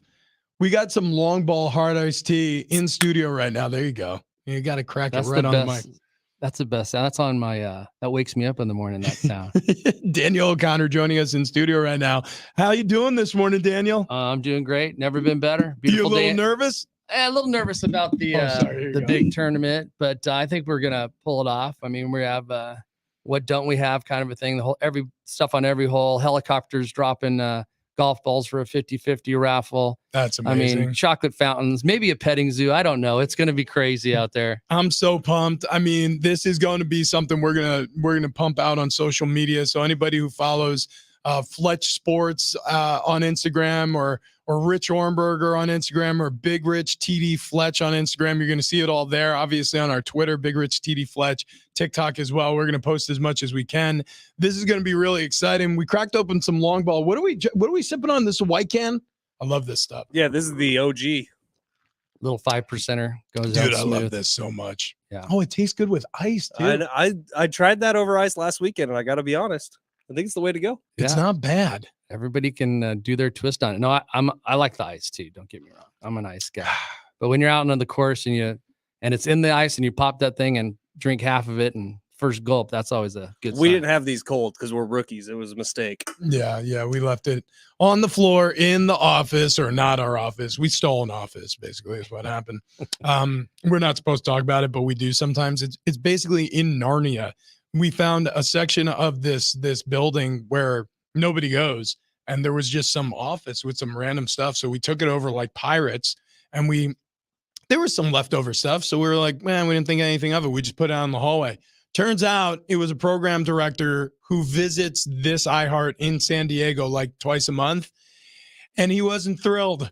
He was Oh pretty my pissed. gosh. Yeah, he was pretty pissed. Which I'm sure you've stolen Dennis's office. He's stolen yours. You know. Yeah. Dennis steals everything. I mean, we were golfing the other day and he was taking other people's balls, tees, clubs. I mean, what are you doing? It's Yeah. so funny getting to know the two of you a little bit. Dennis very much seems like the rich of the group, where it's just shiny object go. Yeah. Oh, And you seem a 100%. little more measured, a little more accurate. Yeah. Hey, let's think about that before we take the flag stick and put it in our car. Maybe we should talk about it for a second. Yeah, I mean, know? that's one of the things. That's a Right. thing that certain golf courses may frown at. Exactly. Yeah, I you mean, never know. they might need that 18-hole flag again for the Yeah. next group. But So- hey, who am I to say? What are you guys expecting today? Like, are there some real sticks going out today? Because I have a feeling we're not going to win. None of us are good No, enough. But no. like, what's the low score at a 4-man scramble Well, today? There's going to be, I looked at some of the groups. I think there's 3 really strong groups. Big hitters can play. I mean, I think it could be 55, like 18 Wow. under. Yeah, we're not doing that. 17, 18 under could probably do it today. Okay, something we might be able to win. Long drive competition. How many yards? Oh, it's going to be 320. You're going to have to poke one. Yeah, Richie can do that. I think Okay. you're going to have to poke one. I mean, but you always get close to the pins. You never know. I mean, Yeah, that's mean, true. You get lucky. you get lucky. You play the right hole, the right swing at the right time. And, anybody can get close to the pin. Are you a golfer? I am. Okay, Yeah. yeah, you look like a golfer. Like you're in good shape. You look like a flexible guy. Like I went to the driving range, and that's the one thing I remember when I pick up a golf club is how unbelievably inflexible I've become since my football career ended. Like I go to swing, and I'm just like, wait a second, that used to bend, and now it doesn't. Great. Or like my elbow doesn't straighten all the way on my left arm. Like those little things that you see the pros do, they make it look so easy. And now, well, I'm just sort of, just a garbage pit of what I used to be. Well, we're all getting older, and those guys are dedicated. I mean, it's like if I could guarantee if you wanted to go to yoga 3 times a week, all that flexibility come back. But who does that? Who's He's trying to get me to go to who's hot willing yoga. to do that? Oh, no. I'm out. No hot yoga, dude. We're doing Yeah. something called Next Level Fit Guy Stuff Summer. Okay. So we were doing something since we started the show called Next Level Fat Guy Stuff Tuesday. And every Tuesday we would get a chef to come in, or we would cook it, or we'd bring stuff in from the outside, and we would pig out on something every single Tuesday. Well, Next Level Fat Guy Stuff was a really good title because we got fat. I was, as of Monday, that was the heaviest I've ever weighted in my life. He weighed Congratulations. You're welcome. At a kid. He weighed 279. Travis buckled the scale at 286. 306 Wow. is what I mean. This is the heaviest show in the country, I'm pretty sure. 306 is playing days. Yeah, no kidding. Right? Worse. Yeah. Well, actually, no, What this was is where playing days. Well, it used to be 306 of really big arms, Yeah, and like like really muscle big neck. and like- the yeah. kids, the kids got cannons. Still, what are you Yeah, talking he about? does. I mean, He come might on. win the long drive today. Yeah, come on. we'll see. We'll Daniel, see. last time we had you guys on, you guys were at 20 golf courses in San Diego, kegandbottle.com, Costco, Total Wine and More. Any new updates on long ball? Yep, to about 27, 28 golf courses now. Kind of just on a roll. Went back to Nashville again for like second time in 3 weeks. Met a bunch of connections there, and we're actually flying out to Dallas and Austin on Friday for some big powwows with some distributors out there and influential people who just want to be a part of it, and they're feeling the excitement. And people are, it's nice when you're this little guy and people start noticing you and getting on people's radar that you would never think you'd be on their radar. It's cool. And I mean, well, it starts with a good product. And anybody who hasn't tried long ball yet, it's available everywhere and at a golf club, hopefully near you. It's not, I don't want to crush anybody else's company because everybody's trying hard to make a good product. 100%. But a lot of the hard iced teas, a lot of the hard lemonades, and you know what I'm talking about. They're too sweet. They're just, they're clawingly sweet. Like you take a sip of it and all of a sudden you get that weird puckering feeling in the corners of your mouth, like I your don't jaw. like It's not good.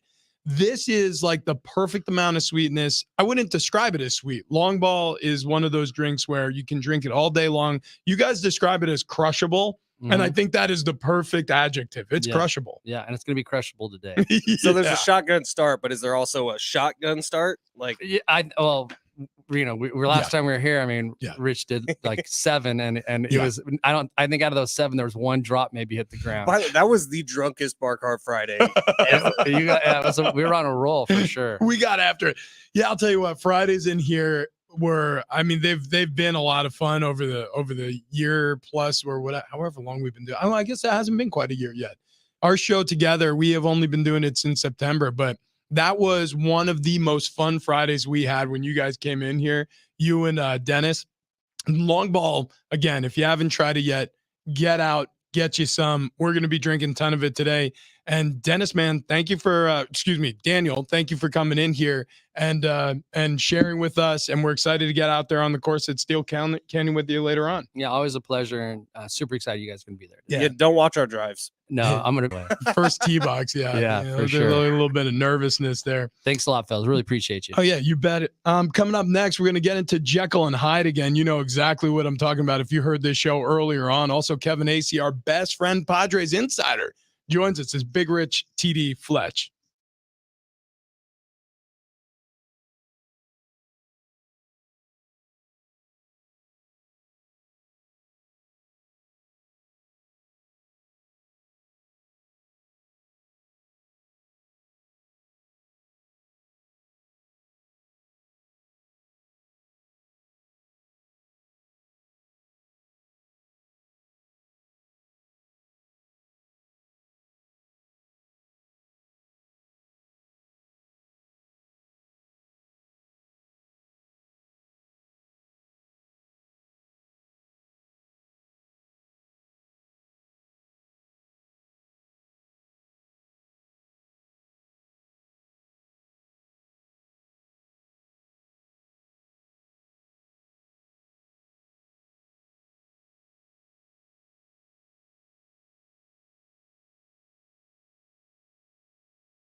We're number 3, Big Rich, TD, and Fletch. This update presented by AutoZone. Padres looking like a different team in Toronto last night as they stomped the Blue Jays 9-1 behind 4 homers. A stellar performance from Joe Musgrove.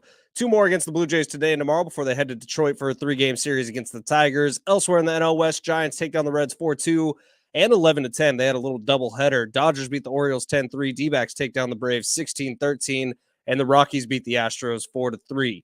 Starting Stronger starts at AutoZone, where they've got battery solutions in the form of free battery testing, free battery charging, and replacement batteries that fit your needs. That's what makes them America's #1 battery destination. So get in the zone. It's AutoZone.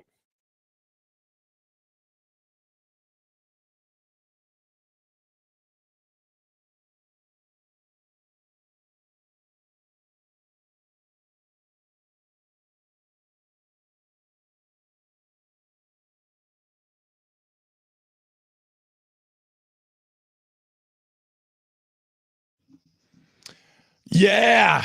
Happy Wednesday. Happy hump day to those who celebrate. It's Big Rich, TD, and Fletch. And the voice is getting stronger as the week goes by. I know I'm not shouting over guerrilla radio there. Maybe soon. It is it's a work in progress, but it's getting stronger as the day goes on as well.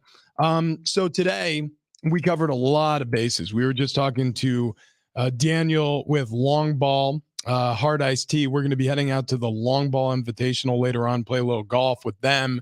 They've got an awesome event. I mean, it's really going to be cool, and they're going to be doing a lot of these. So longballshooter.com is where you go to check out their products, and they're sold everywhere. Costco, Total Wines and More, Keg and Bottle. You can find long ball everywhere at this point. 27 golf courses now. That's awesome. So if you're playing in San Diego, most likely they're going to have it with them. And they really do kind of, they scream golf, but not just golf. They scream poolside. They scream beach, cooler. It's just, it's one of those cans that also, I don't know, it says summer. Like it's going to be the official drink of the summer here pretty soon. So you could get on the leading edge of that, get you some long ball. No question about it. We're going to be drinking plenty of them. We already are today as we get out there and we golf in 90-degree heat. Cool guys, man. They're Dennis and Daniel, good dudes. And they have some stuff that they shared with us that's like unreleased yet, like the transfusions that they make. Oh yeah. My God. That may be the most delicious canned beverage I've ever had. Yeah, I mean, you talk about some of the canned transfusions that are already out, and this one blows them out of the water. It's really cool. Oh my goodness! No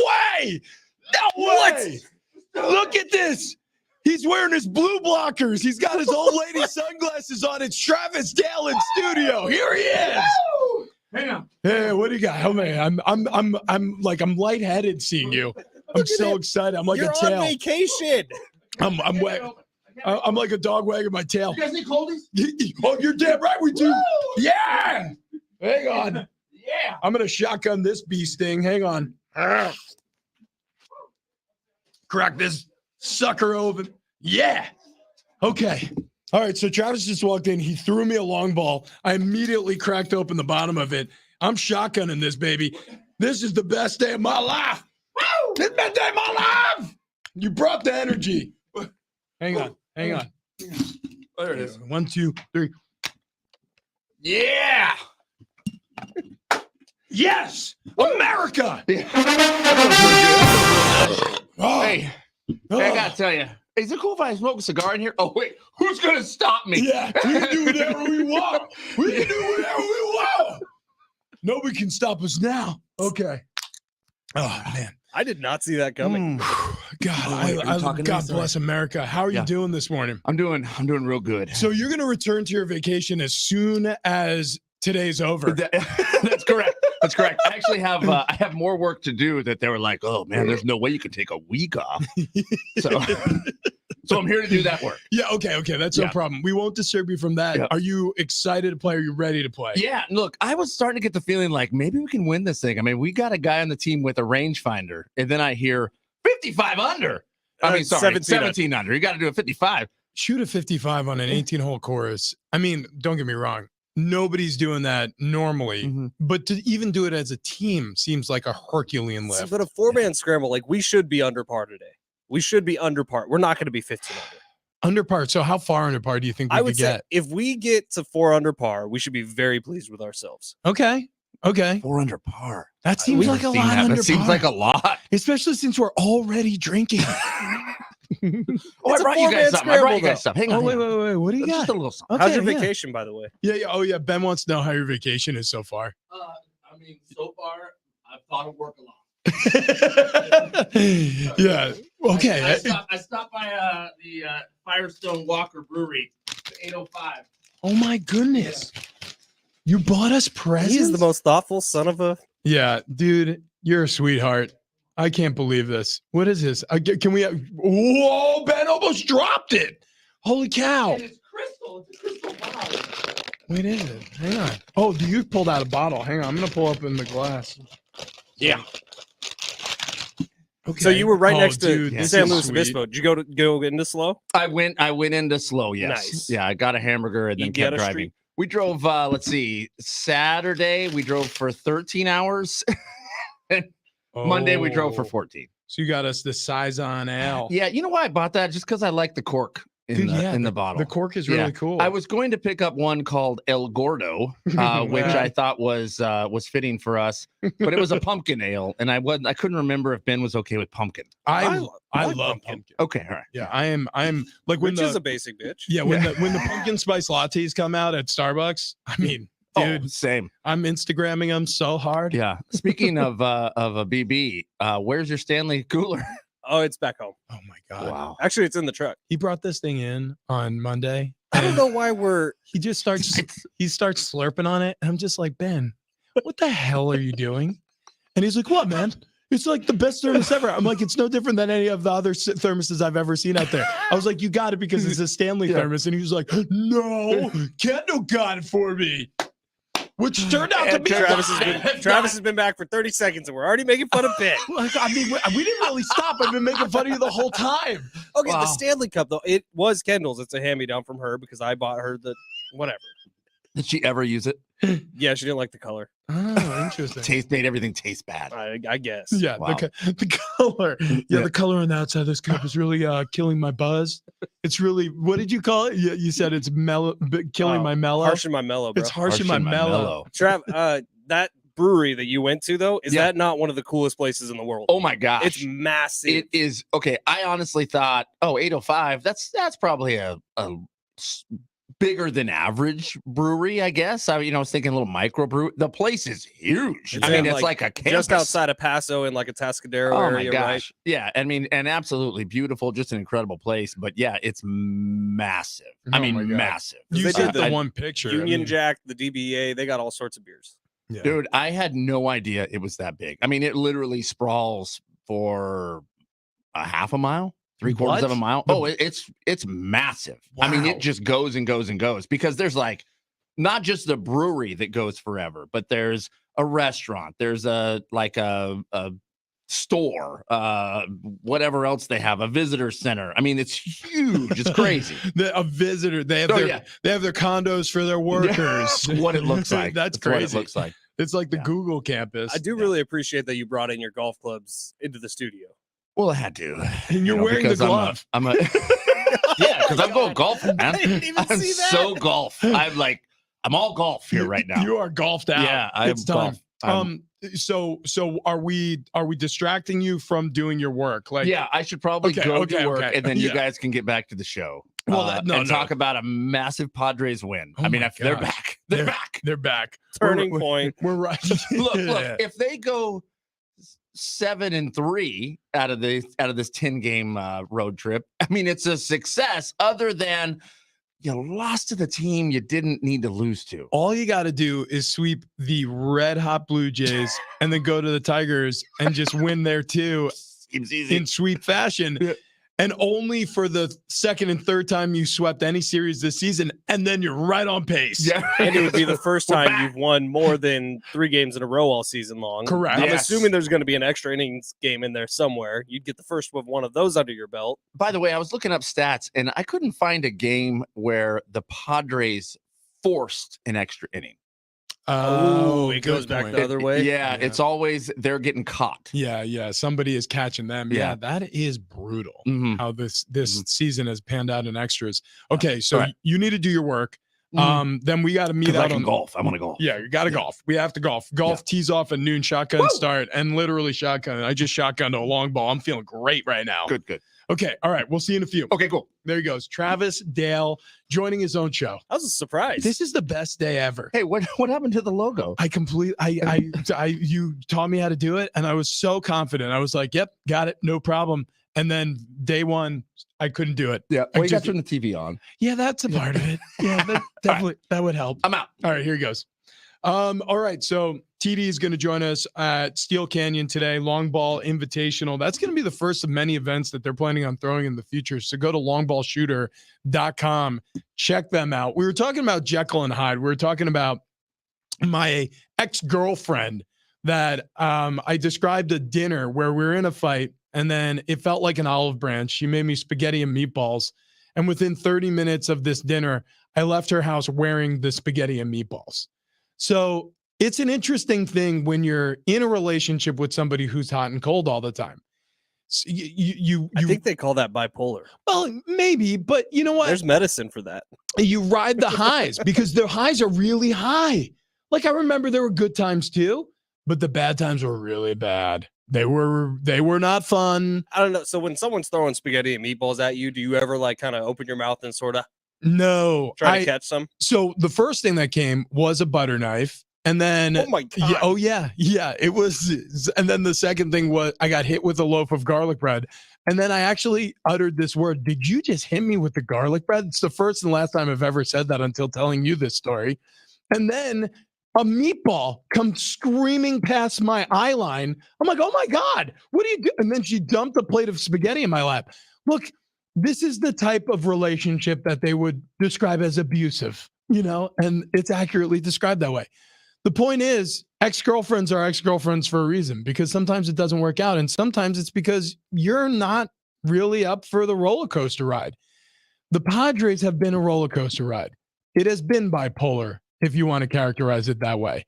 It has been hot and cold. Yeah, but we're not getting out of this relationship. That's the only flaw in this beautiful analogy you made. Like, you can't break up with the team because you've been a fan of the team for your whole life. For a lot of people who live in San Diego, you bought season tickets. You're invested in this team.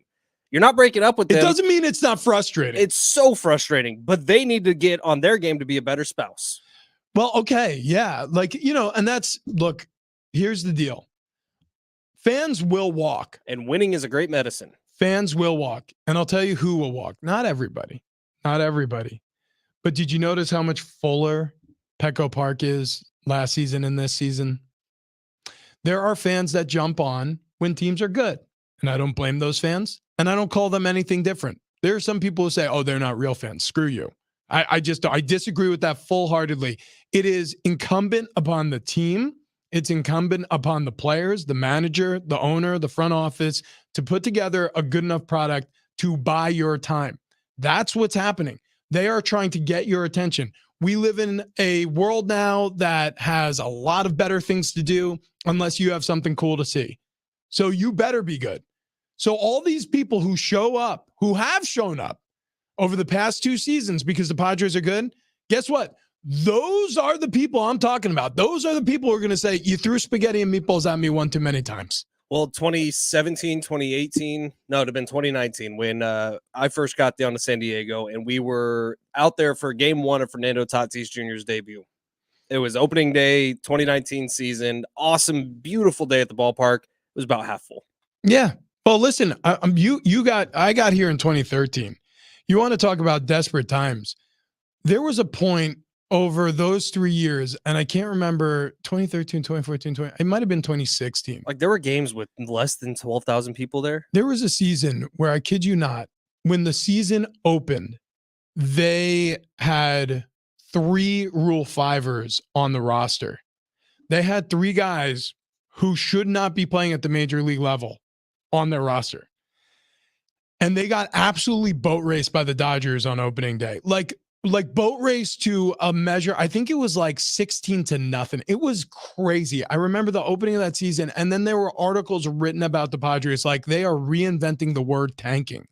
That was like what the message was around the national baseball medium. Like these guys are so bad that they're actually worse than you really should be. And they're doing it on purpose because they're trying to get high draft picks. And AJ Preller is trying to rebuild the farm after he bought a bunch of free agents and sold off the farm in the first place and failed and then had to rebuild over the course of what ended up being a half decade to get to where we are now. The problem is where we're at now, even though it delivered us an NLCS bid, where we are now is almost equally disappointing, if not more. And you could say more pretty easily because expectations were so high. So again, Jekyll and Hyde, man, it is very difficult to be in a relationship with a person. It's very difficult to be in a work relationship with a boss or a coworker who's hot and cold. It's very difficult to be in a relationship with a team like this. I'm telling you, the Padres, if they miss the postseason, they're losing fans. Yeah. I'm telling you right now, the Padres, if Petco Park is full this year on a night in, night out basis or close to, next year it's going to be more sparsely attended because guess what? People aren't going to trust it. It's tough, man. It's tough when you set the bar so high with last year's NLCS win and then adding more to it to come out and have this kind of product. It's embarrassing, and it's honestly cause for people to be fired. I don't know who's getting fired, but it's cause for it. 949. Rich, your voice has improved since the long ball. Keep chugging long ball to have a healed voice. Oh my God. Yeah. And also Travis Dale, he came in. Chug that.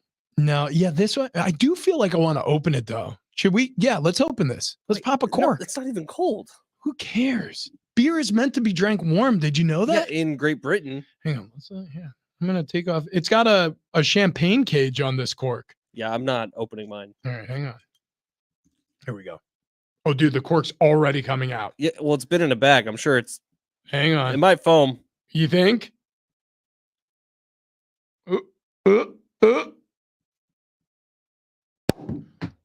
That was. I told you. Oh no, Benny! Big pop. We've got a problem. What are you gonna do? I don't know. It's so much pressure. Oh my God. Oh, dude, we're in big trouble. Ben, So I'm holding. Oh, Ben, we're in big trouble, Your dude. thumb is just the cork. My thumb is the cork, Oh no, dude. Travis. Dude, we are in big trouble. Hang on. Oh wait, no, it's dissipating. Slowly. Oh my God. This is insane. I've never done this before. It's working though. Okay, wow. That was a close slowly one. letting off. Yeah, I'm just kind of letting it out. I mean, we're dripping some on the floor. There's no question about it, but we're not losing all of it. Boy, Travis shook this up good. Oh, okay. What the hell were we even talking about? Was gonna spray. Dude, I think I put a dent in our soundproofing up there. That is an amazing amount of force that cork just came out with. Holy smokes. Okay.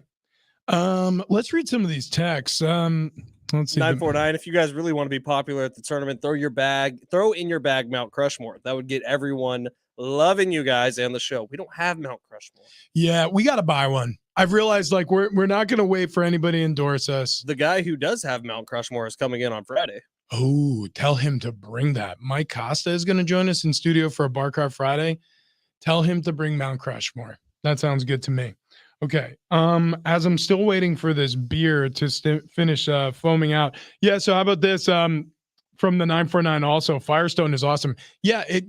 Travis's explanation of it sounds pretty cool. So it's just up the road from where I went to college at San Luis Obispo. And so we've been there a couple times for different brewery tours. He's not kidding with how big that place is. Like, it's a little bit intimidating when you walk in, but they don't just do the 805 beer. That's the most popular one and the one that's sold nationwide. They have this IPA called the Double Barrel, or it's a Double Barrel IPA. Don't remember what it's called, but it's so dang good. And there was a local bar that did $5 pitchers of it on Thursday nights. A full pitcher of an IPA for $5. That's insane. Dude, And there is. awesome. Do you hear this? Yeah, I do. It's making me really nervous. It's still coming out a lot. 858. Padres should have a garlic bread night so we can all throw it at them. Just like old Richie with his ex-girlfriend. Here's the deal. There is a major comparison across sports right now happening because the New England Patriots have their own issues over the past 2 seasons, or I really should say 3. It's really hard to take you seriously with what you're doing right now. I know this is really tough. But Bill Belichick has led 3 Patriots teams to 2 of which to losing records back in 2020 during the pandemic year with Cam Newton. And then last year, an 8-9 season, the first year of the 17-game extended regular season. It just hasn't been going well since Tom Brady left. I mean, that's kind of plain and simple. Thumb off right now, what would it do? I think it'll just like squirt like crazy. Really? It's that tight? Look at this. I mean, There's so much air. I don't even know if it's ever going to. Oh, there it goes. It's done now. All right, pour it. Oh, sweet God. I mean, that was a solid 3-4 minutes of you holding your thumb on that thing. I mean, we avoided a disaster, though. I mean, you have to give me some credit. That I caused the problem, but I also fixed it. That was unbelievably difficult to do. I hope everybody appreciates my stamina. I appreciate it. Thank you. This thumb is really more powerful. That's what they say about Rich Orenberger. Excellent stamina. Everybody's been saying it for years. But yeah, look, the Patriots have something in common with the Padres, and it comes down to this: people are starting to call for the manager's job. People are starting to call for the coach's job. Results-driven business. Tom Curran, he hopped on Rich Eisen. He said, to some level, Bill Belichick's seat has been hot since 2019. Basically, since he fumbled the contract situation with Tom Brady. Because remember, in 2020, while the Patriots had a 7-win season, Tom Brady won a Super Bowl with the Tampa Bay Buccaneers. Like, that's the reality of that situation. And Mac Jones has been hot and cold. We were talking about the Padres, Jekyll and Hyde, ex-girlfriends. Hot and cold. It's not good. And that's what it's been with Belichick and Mac Jones. So you look at this situation and you say, well, who's going to go first? Is it going to be Belichick or Melvin? Honestly, it feels to me like it probably will be Bob Melvin. Yeah, I mean, if you did the gun to the head thing today, I would say Bob Melvin in a heartbeat, because I don't know that Bob Melvin lasts the rest of this season. Now, if the trade deadline comes and goes, and say they do get rid of Blake Snell and Josh Hader and they get back certain pieces, and you see fight out of this Padres team in the second half, when they don't really have anything to fight for, Bob Melvin gets a ton of credit. What about if I'm and I'm being serious when I ask this, what about AJ Preller worried to fire another manager because he feels like if he starts scapegoating one more of these guys, all of a sudden it's his head next? At a certain point, you do need to look in the mirror and look at AJ Preller's record in the National League West over the last, since he's been GM. It's terrible. I'm talking just within the division, just within the NL West. His record is atrocious since he's been general manager of the Padres. So I'm saying this, if you're AJ Preller and you're not happy with Bob Melvin, right? Do you really have a choice? Do you really have the ability to fire another manager? Because I think the decision comes from Peter. I honestly do. I think Peter's the one that hired Bob Melvin against AJ Preller's wishes, and I think Peter will be the one who has to decide who gets fired. Yeah. It's strange times, because with a team this good, you would not expect at the halfway point of a season, or better than halfway point of the season, after the All-Star break, having a conversation like this. But here we are. And Bill Belichick, after all he's accomplished with New England over the course of a 20-year run with this team, 20-plus year run with this team, we're talking about the same thing. I mean, the writing is a little bit on the wall right now. Let's play that Asante Samuel sound. Oh, yeah. Because he was asked if he thought Belichick was the greatest coach of all time. Now, Asante Samuel, he played under Belichick. With Tom Brady. Did not end well. Okay. He ended up, there was a dispute between the Patriots and Asante Samuel. I think he left to play for Philadelphia, if I'm remembering correctly. It did not end well. So there's an axe to grind here. So take that for what it's worth. But here's how you answer the question. Is he the best coach in NFL history? Absolutely not. Are you crazy? Why not? Well, look at his record without Tom. You got to win without Tom. So you telling me? One thing I learned about being great, you got to be great in different situations. It was all Tom. I was there. I saw it. It was Tom. Everybody know it. Tom know it, but he ain't going to admit it because he want to be politically correct. That's why I'm here. That's why I'm going to tell the truth. And you're not afraid. And I never. And you got experience to talk the truth. Because I've been there. I've seen it. I confronted him. We've been through it, and that's how I do. Wow. I just don't think you can say Bill Belichick isn't the greatest coach of all time without having someone else's name ready to go. Well, okay. If you want to make an argument that, no, it's Bill Parcells, I'll at least hear that argument, even though I don't agree with it. Well, he's chasing Don Shula's win record. Right. I mean, there aren't too many more records for Belichick to topple in the NFL. Look, I mean, Asante Samuel, like I said, he does have a axe to grind, Samuel. He does have an axe to grind. He doesn't love Bill Belichick. They don't love how it ended there in New England with Asante Samuel either. So you have to use that to color what you just heard. In my opinion, he's the best coach who's ever lived. This is a guy who cut me I think so too. Over the phone after 10 days after the Super Bowl. Oh, give me that impression. Rich, we just we're just we're gonna move on. But you're the best damn offensive lineman we ever had. That's not what he said. I'm pretty sure it was something like that. Maybe you're the funniest offensive lineman we've ever had. No, you said something really flattering. He was talking a lot about my quadriceps You're the best muscles. twerker I've ever seen. He did mention my glutes too. Look, I don't want to get into specifics. It's very embarrassing because it was very flattering. Look, coming up next, we're going to talk to our best friend, Kevin Acey. Maybe he'll compliment me on my glutes. That's coming up next. Big Rich, Teed, and Fletch.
Our best friend in the entire world, Kevin Acey, coming up next on Big Rich, TD, and Fletch.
This update presented by AutoZone. Padres look like a different team when they're in Canada. Last night they were in Toronto. They stomped the Blue Jays 9-1 behind 4 homers, a stellar performance from Joe Musgrove.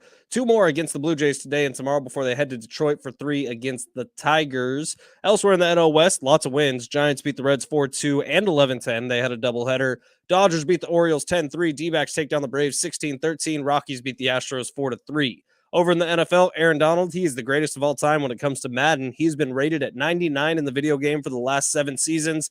Tom Brady and Von Miller tied for second place. They have 6 seasons each. Starting Stronger starts at AutoZone, where they've got battery solutions in the form of free battery testing, free battery charging, and replacement batteries that fit your needs. That's what makes them America's #1 battery destination. Get in the zone, AutoZone.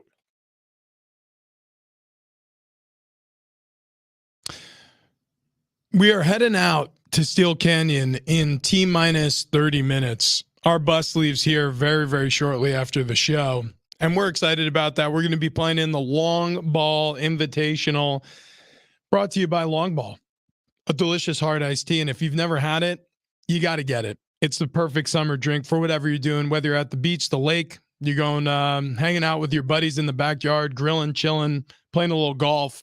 It's really good stuff. So we're going to be doing that with the fine folks at Long Ball, Dennis and Daniel O'Connor. Daniel showed up today in studio. Excited to have him in here talking about the products, talking about the tournament. So that's coming up. And Travis Dale made an appearance on the show today, on his own show today. He's on vacation this week, but he popped on by to get done a little work around the office. And also he's going to come out golfing with us. Somebody who we would love to be our 4th, but is currently in Toronto, is Kevin Acee. He joins us now. Kevin Acee on San Diego Sports 760.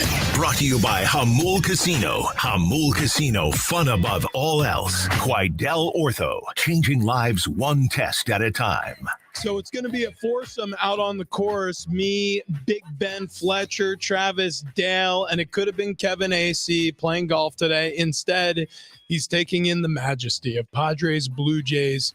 The game last night, a 9-1 victory for the Padres, 4 home runs. Joe Musgrove pitched a masterpiece over 6 innings. My goodness. Kevin, who's having more fun? Us going golfing today, drinking some hard iced teas, or you out in Toronto?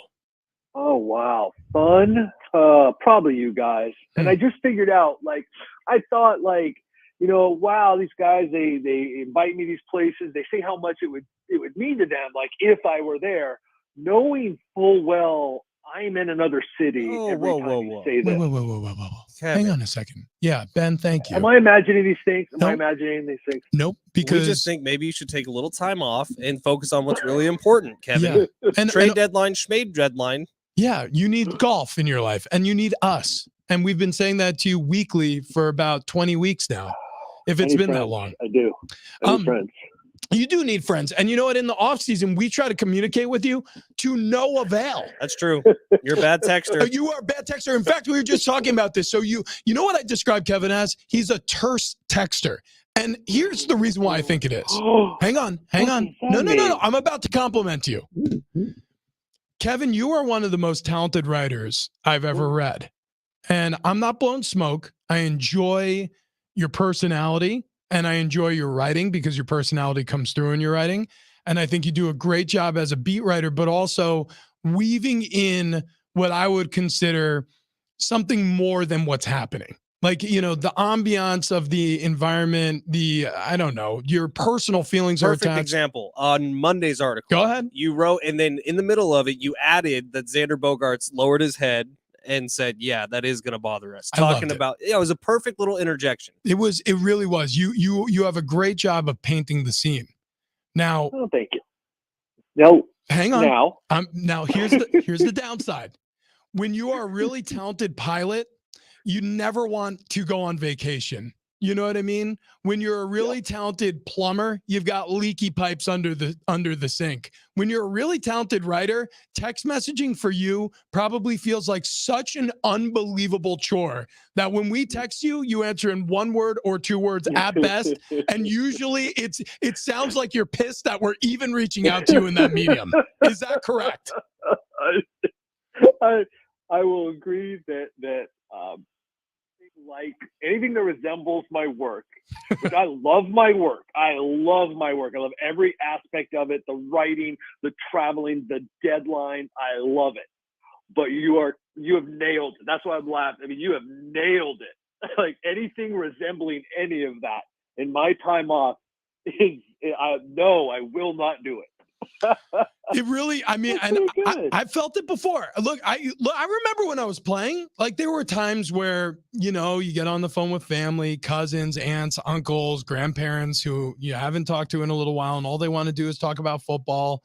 And you're just like, okay, here we go. You know, you got to be nice. You got to kind of feed the geese. And they're trying to make the connection, right? Exactly. Like, they're excited by what you do. Yes, absolutely. And so you feel like you're a little bit like the bus man who's on a holiday. You're like, yeah, you know what? I'm all over the United States. You know, another perfect example. There was the time when Kevin broke the news that Phillip Rivers was retiring. Yeah. Phillip went to Kevin for that. I texted Kevin because he released it at like 5 in the morning. I texted him. I was like, Kevin, congrats, man. It's awesome that you got that news, that Phillip shared it with you, blah, blah, blah, blah, blah.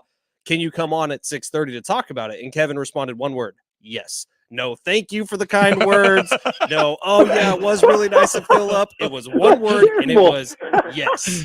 I love it. I love it so much. And you know what? It actually is a perfect segue to talking about some of these players. Because, I mean, really, this season has been one of those seasons where they've been asked the same question over and over and over and over and over again. What's wrong? And they have to answer that question the same way every single time. We're not sure. We just have to play better. Yeah. And so it is a little bit like, you know, banging that drum. It's like, gosh, how many times do I have to say the same thing? In fact, you know, at first blush, because we're buddies, I know you obviously a lot better than I know Manny Machado. When I saw that Machado had kind of stiffed you that one day, and you guys have made up since, and I understand professionalism, blah, blah, blah. But there was this, you know, there's a little bit of the stiff upper lip moment for me where I was just like, hey, you know, yeah, screw him a little bit. Like, you know, Kevin is a good guy. I think he does good covering this team. I think he's fair. And that's a little bit of a Bush League move there by Machado. But at the same time, you go ahead. You talk. I'm sorry. I talked enough. Manny's a challenge to cover.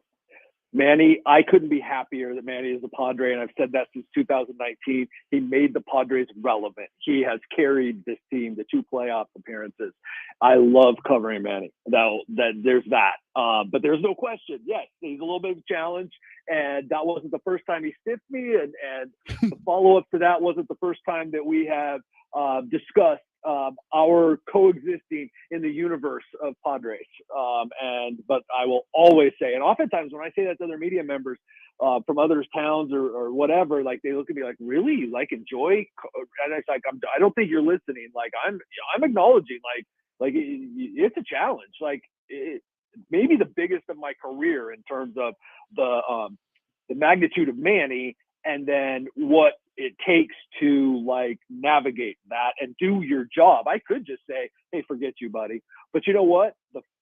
Like my job to figure out like how can I deal with Manny. It's my job to not take anything personally and to have a lot, you know, to me, I guess it's not my job to have fun, but like I want to have fun when I go to work, or why would I do this job, right? And so like I enjoy the heck out of Manny. Kevin, let's get into the juicy side of things with this Padres team. They make a ton of moves yesterday, sending guys down, bringing people up. Luis Campusano rejoins the team. But what does that mean for the trade deadline? Do the two have any correlation whatsoever? Do you think the Padres are a little closer to going into the seller's mode? They have a correlation. I mean, all of the indications are like they're, you know, buying but like buying not like in the Juan Soto, you know, magnitude, or the back in the 2020, the Austin Nola magnitude. I think you know what I mean by that. They went a little crazy that trade deadline too. But, you know, got to shore up some things, right? No question. You need some experience in the bullpen. You would need another starter probably, given where Walker's at, given what Ryan Weathers has been able to give you. And so, yeah, buyers, but not a big deal probably. But then I always have to give this, this little asterisk. How would any of us really say with any confidence that we know what AJ Preller and Peter Seidler are going to do. Okay. Like, I don't think go out and get whoever they want and do it on a whim. And I'm not saying it like a whim, like they haven't thought about it, but like they've surprised us so many times. They've surprised everybody so many times. There's no telling what they're going to do. I'm just telling you that right now, there aren't any indications of them being a seller. There is the rest of us looking and going, including inside the clubhouse. You saw Joe Musgrove's comments last night, but the rest of us looking and going, they'd be crazy if they keep losing to not trade Blake Snell and Josh Hader. Well, yeah, Ken Rosenthal said it would be organizational malpractice. That's a quote from Ken Rosenthal to not trade Josh Hader and Blake Snell. So those two guys, are they Padres in 3 weeks? If I had to bet, I say yes, but like I can't believe I'm saying it because I think it would be crazy, and there's not anybody that you talk to really that doesn't think that it would be crazy. But like I said, like that's not the indication you're getting right now. And the fact is, I could also make the argument. Just when I say it could be crazy, it'd be crazy if they are 6 games under. Make the argument to you, it'd be crazy to sell them if you were 500. Because at 500, they're probably 3 or 4 games out of the wild card. And you're telling me you went all this way. At that point, you're the Padres. You are tuning out the noise of the fans who say that it's wait till next year. You're tuning out any of the noise of the media, say whatever. You went all this way. And with 2 months to go, you're punting when you're 4 games out of the wild card with the talented team you have? That would be asinine. Don't you agree? Come on. Yeah, you know what? That's a convincing argument. Kevin Acee joining us this morning, our Padres insider, our best friend here on Big Rich, TD, and Fletch. But I will add to this. Okay, there's another factor at play here, and I'm curious what your thoughts are. So a lot of people in their own lives, they have 3 things they focus on the most. Their family, obviously, extremely important. If they have a religion, maybe that is even rated higher priority-wise than their family. And football. And their work, their provision. I mean, it's true. I mean, think about the 3 things that you really need, like pillars of your life. Like you got to have a profession in order to support that family. And maybe you need a guiding purpose in your life. Okay, so you have those 3 things. Well, since everybody thinks about them, AJ Preller is no different. So if he's a seller at the deadline, it's waving the white flag. It's saying I'm wrong. It's saying I've screwed up. It's saying that this ain't right, and partially because I'm wrong.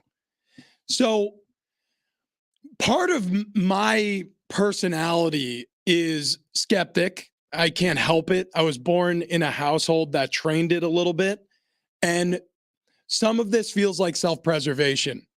Like, depending on what happens at the deadline, it may not be necessarily what's right for the Padres long term. It may be what's right for AJ Preller right now. Do you buy that? I don't, though it makes all the sense in the world. I mean, right? Like, because we're looking at it from our perspective. AJ Preller is looking at the perspective of talking with Peter Seidler every day. AJ Preller knows where he stands. And I believe that AJ Preller knows that he's not in trouble. Okay? I mean, we've all been over that, right? So I don't buy that. Plus, I do believe of all the things that you can say about AJ Preller, like he goes for it, right? Like, and he goes for it in a way that kind of doesn't give a lot of credence to what people think. And so I'm going to give him the benefit of the doubt on this. Like, I'm going to, call it like a bad trade when it's a bad trade, when it's, when we've already seen the fruits. I don't judge trades right away. I'm talking about like the Austin Nola trade. Right. I'm going to, say the, what he does wrong and all that and what he does right. But on this one, I'm going to tell you that I think that AJ Preller always does what he thinks is good for the Padres. That's where we can kind of look at him and make a judgment is, well, what he thinks is good for the Padres, is that good for the Padres? Got it. Okay, so you're saying the only thing you can judge is his judgment, not the fact that whether he's buying into the idea that my job is to make the Padres the best. It's not to save my job. That's actually comforting to hear from somebody who's as close to the flame as you are. Kevin, we appreciate it. We really do. Next time you're in town when we are going to a golf tournament, we want you to come out with us. How does that sound? Good. Okay. Yeah. That's how we text. This is That's how we text. You know what this right is the there. problem with our relationship, Kevin? Bye, Kevin. Play the music. Kevin AC on San Diego Sports 760 is brought to you by Hamul Casino. With thousands of slots, table games, and a sports bar voted San Diego's best, Hamul Casino is always a fan favorite. Quidel Ortho is proud to be the official diagnostics partner of the San Diego Padres. Quidel Ortho has been making a difference every day, changing lives one test at a time.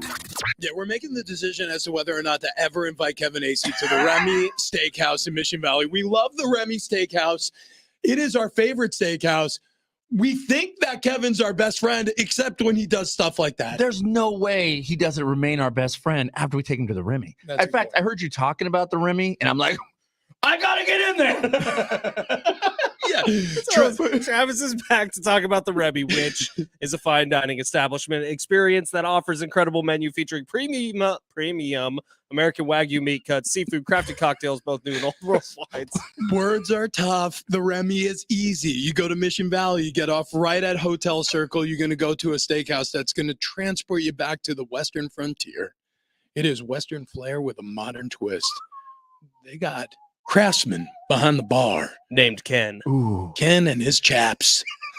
He's not wearing chaps. He should wear chaps. He should wear chaps. He was wearing what looked like a cowboy hat the first time we went there. Yeah, he was wearing that when I was there last Saturday also. You know what else he was wearing? What's that? A real fancy mustache. That's a good mustache. Yeah, that's a real good And one of those shirts that you would wear if you were a gunslinger, you know, that has the things. Right. Oh, dude, yeah, a little bit. But like a gunslinger if you were getting dressed up to go out for dinner. Yeah, you're a fancy boy, aren't you, Ken?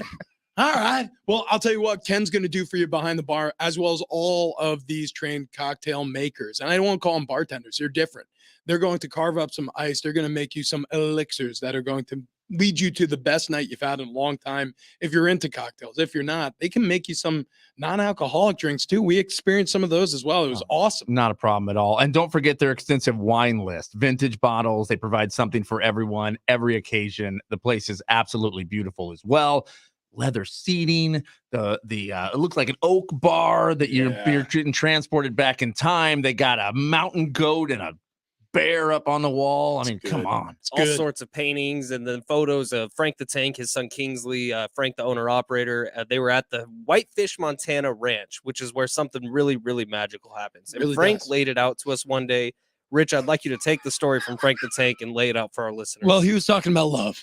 Love It was and love. it was a story about love. He was talking about Japanese Wagyu bulls meeting New Jersey heifers and making delicious American Wagyu meat. Okay. I mean, it is you had the tomahawk last Saturday. Wow. We all experienced the bone-in ribeye, the cowboy cut, the bone-in fillets, the fillets themselves, the ribeyes without everything's good there. The meat cuts are fantastic. This is one of those places where you say to yourself, I'm going to get a premium experience when I want to, but also you could stop by for lunch, get yourself surf and turf tacos, steak taco, or a steak sandwich. You can spend $20, eat like a king. They have all prime cuts in their meals. The tuna tostada is good. Ooh, yeah. Oh, Surf and turf tacos. Oh, yeah, that's the second time we've mentioned The this. dessert. I'm going to say it a third time. Surf and turf tacos. Have we mentioned the surf and turf tacos? They also have ice cold Coca-Cola. You guys forgot about the surf and turf tacos. The RemySD.com for a reservation. Book your whole entire group. Private dining for a whole team. Do you think that the cows met online? Probably. And at then the RemySD.com. Surf and turf tacos. They swiped right.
Coming up next, well, honestly, we've ran out of time on the show, so it's going to be brief, whatever it is. That's next.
Yeah, we are up against it. We spent a lot of time with Kevin Acee, and then we spent a lot of time on the Remy.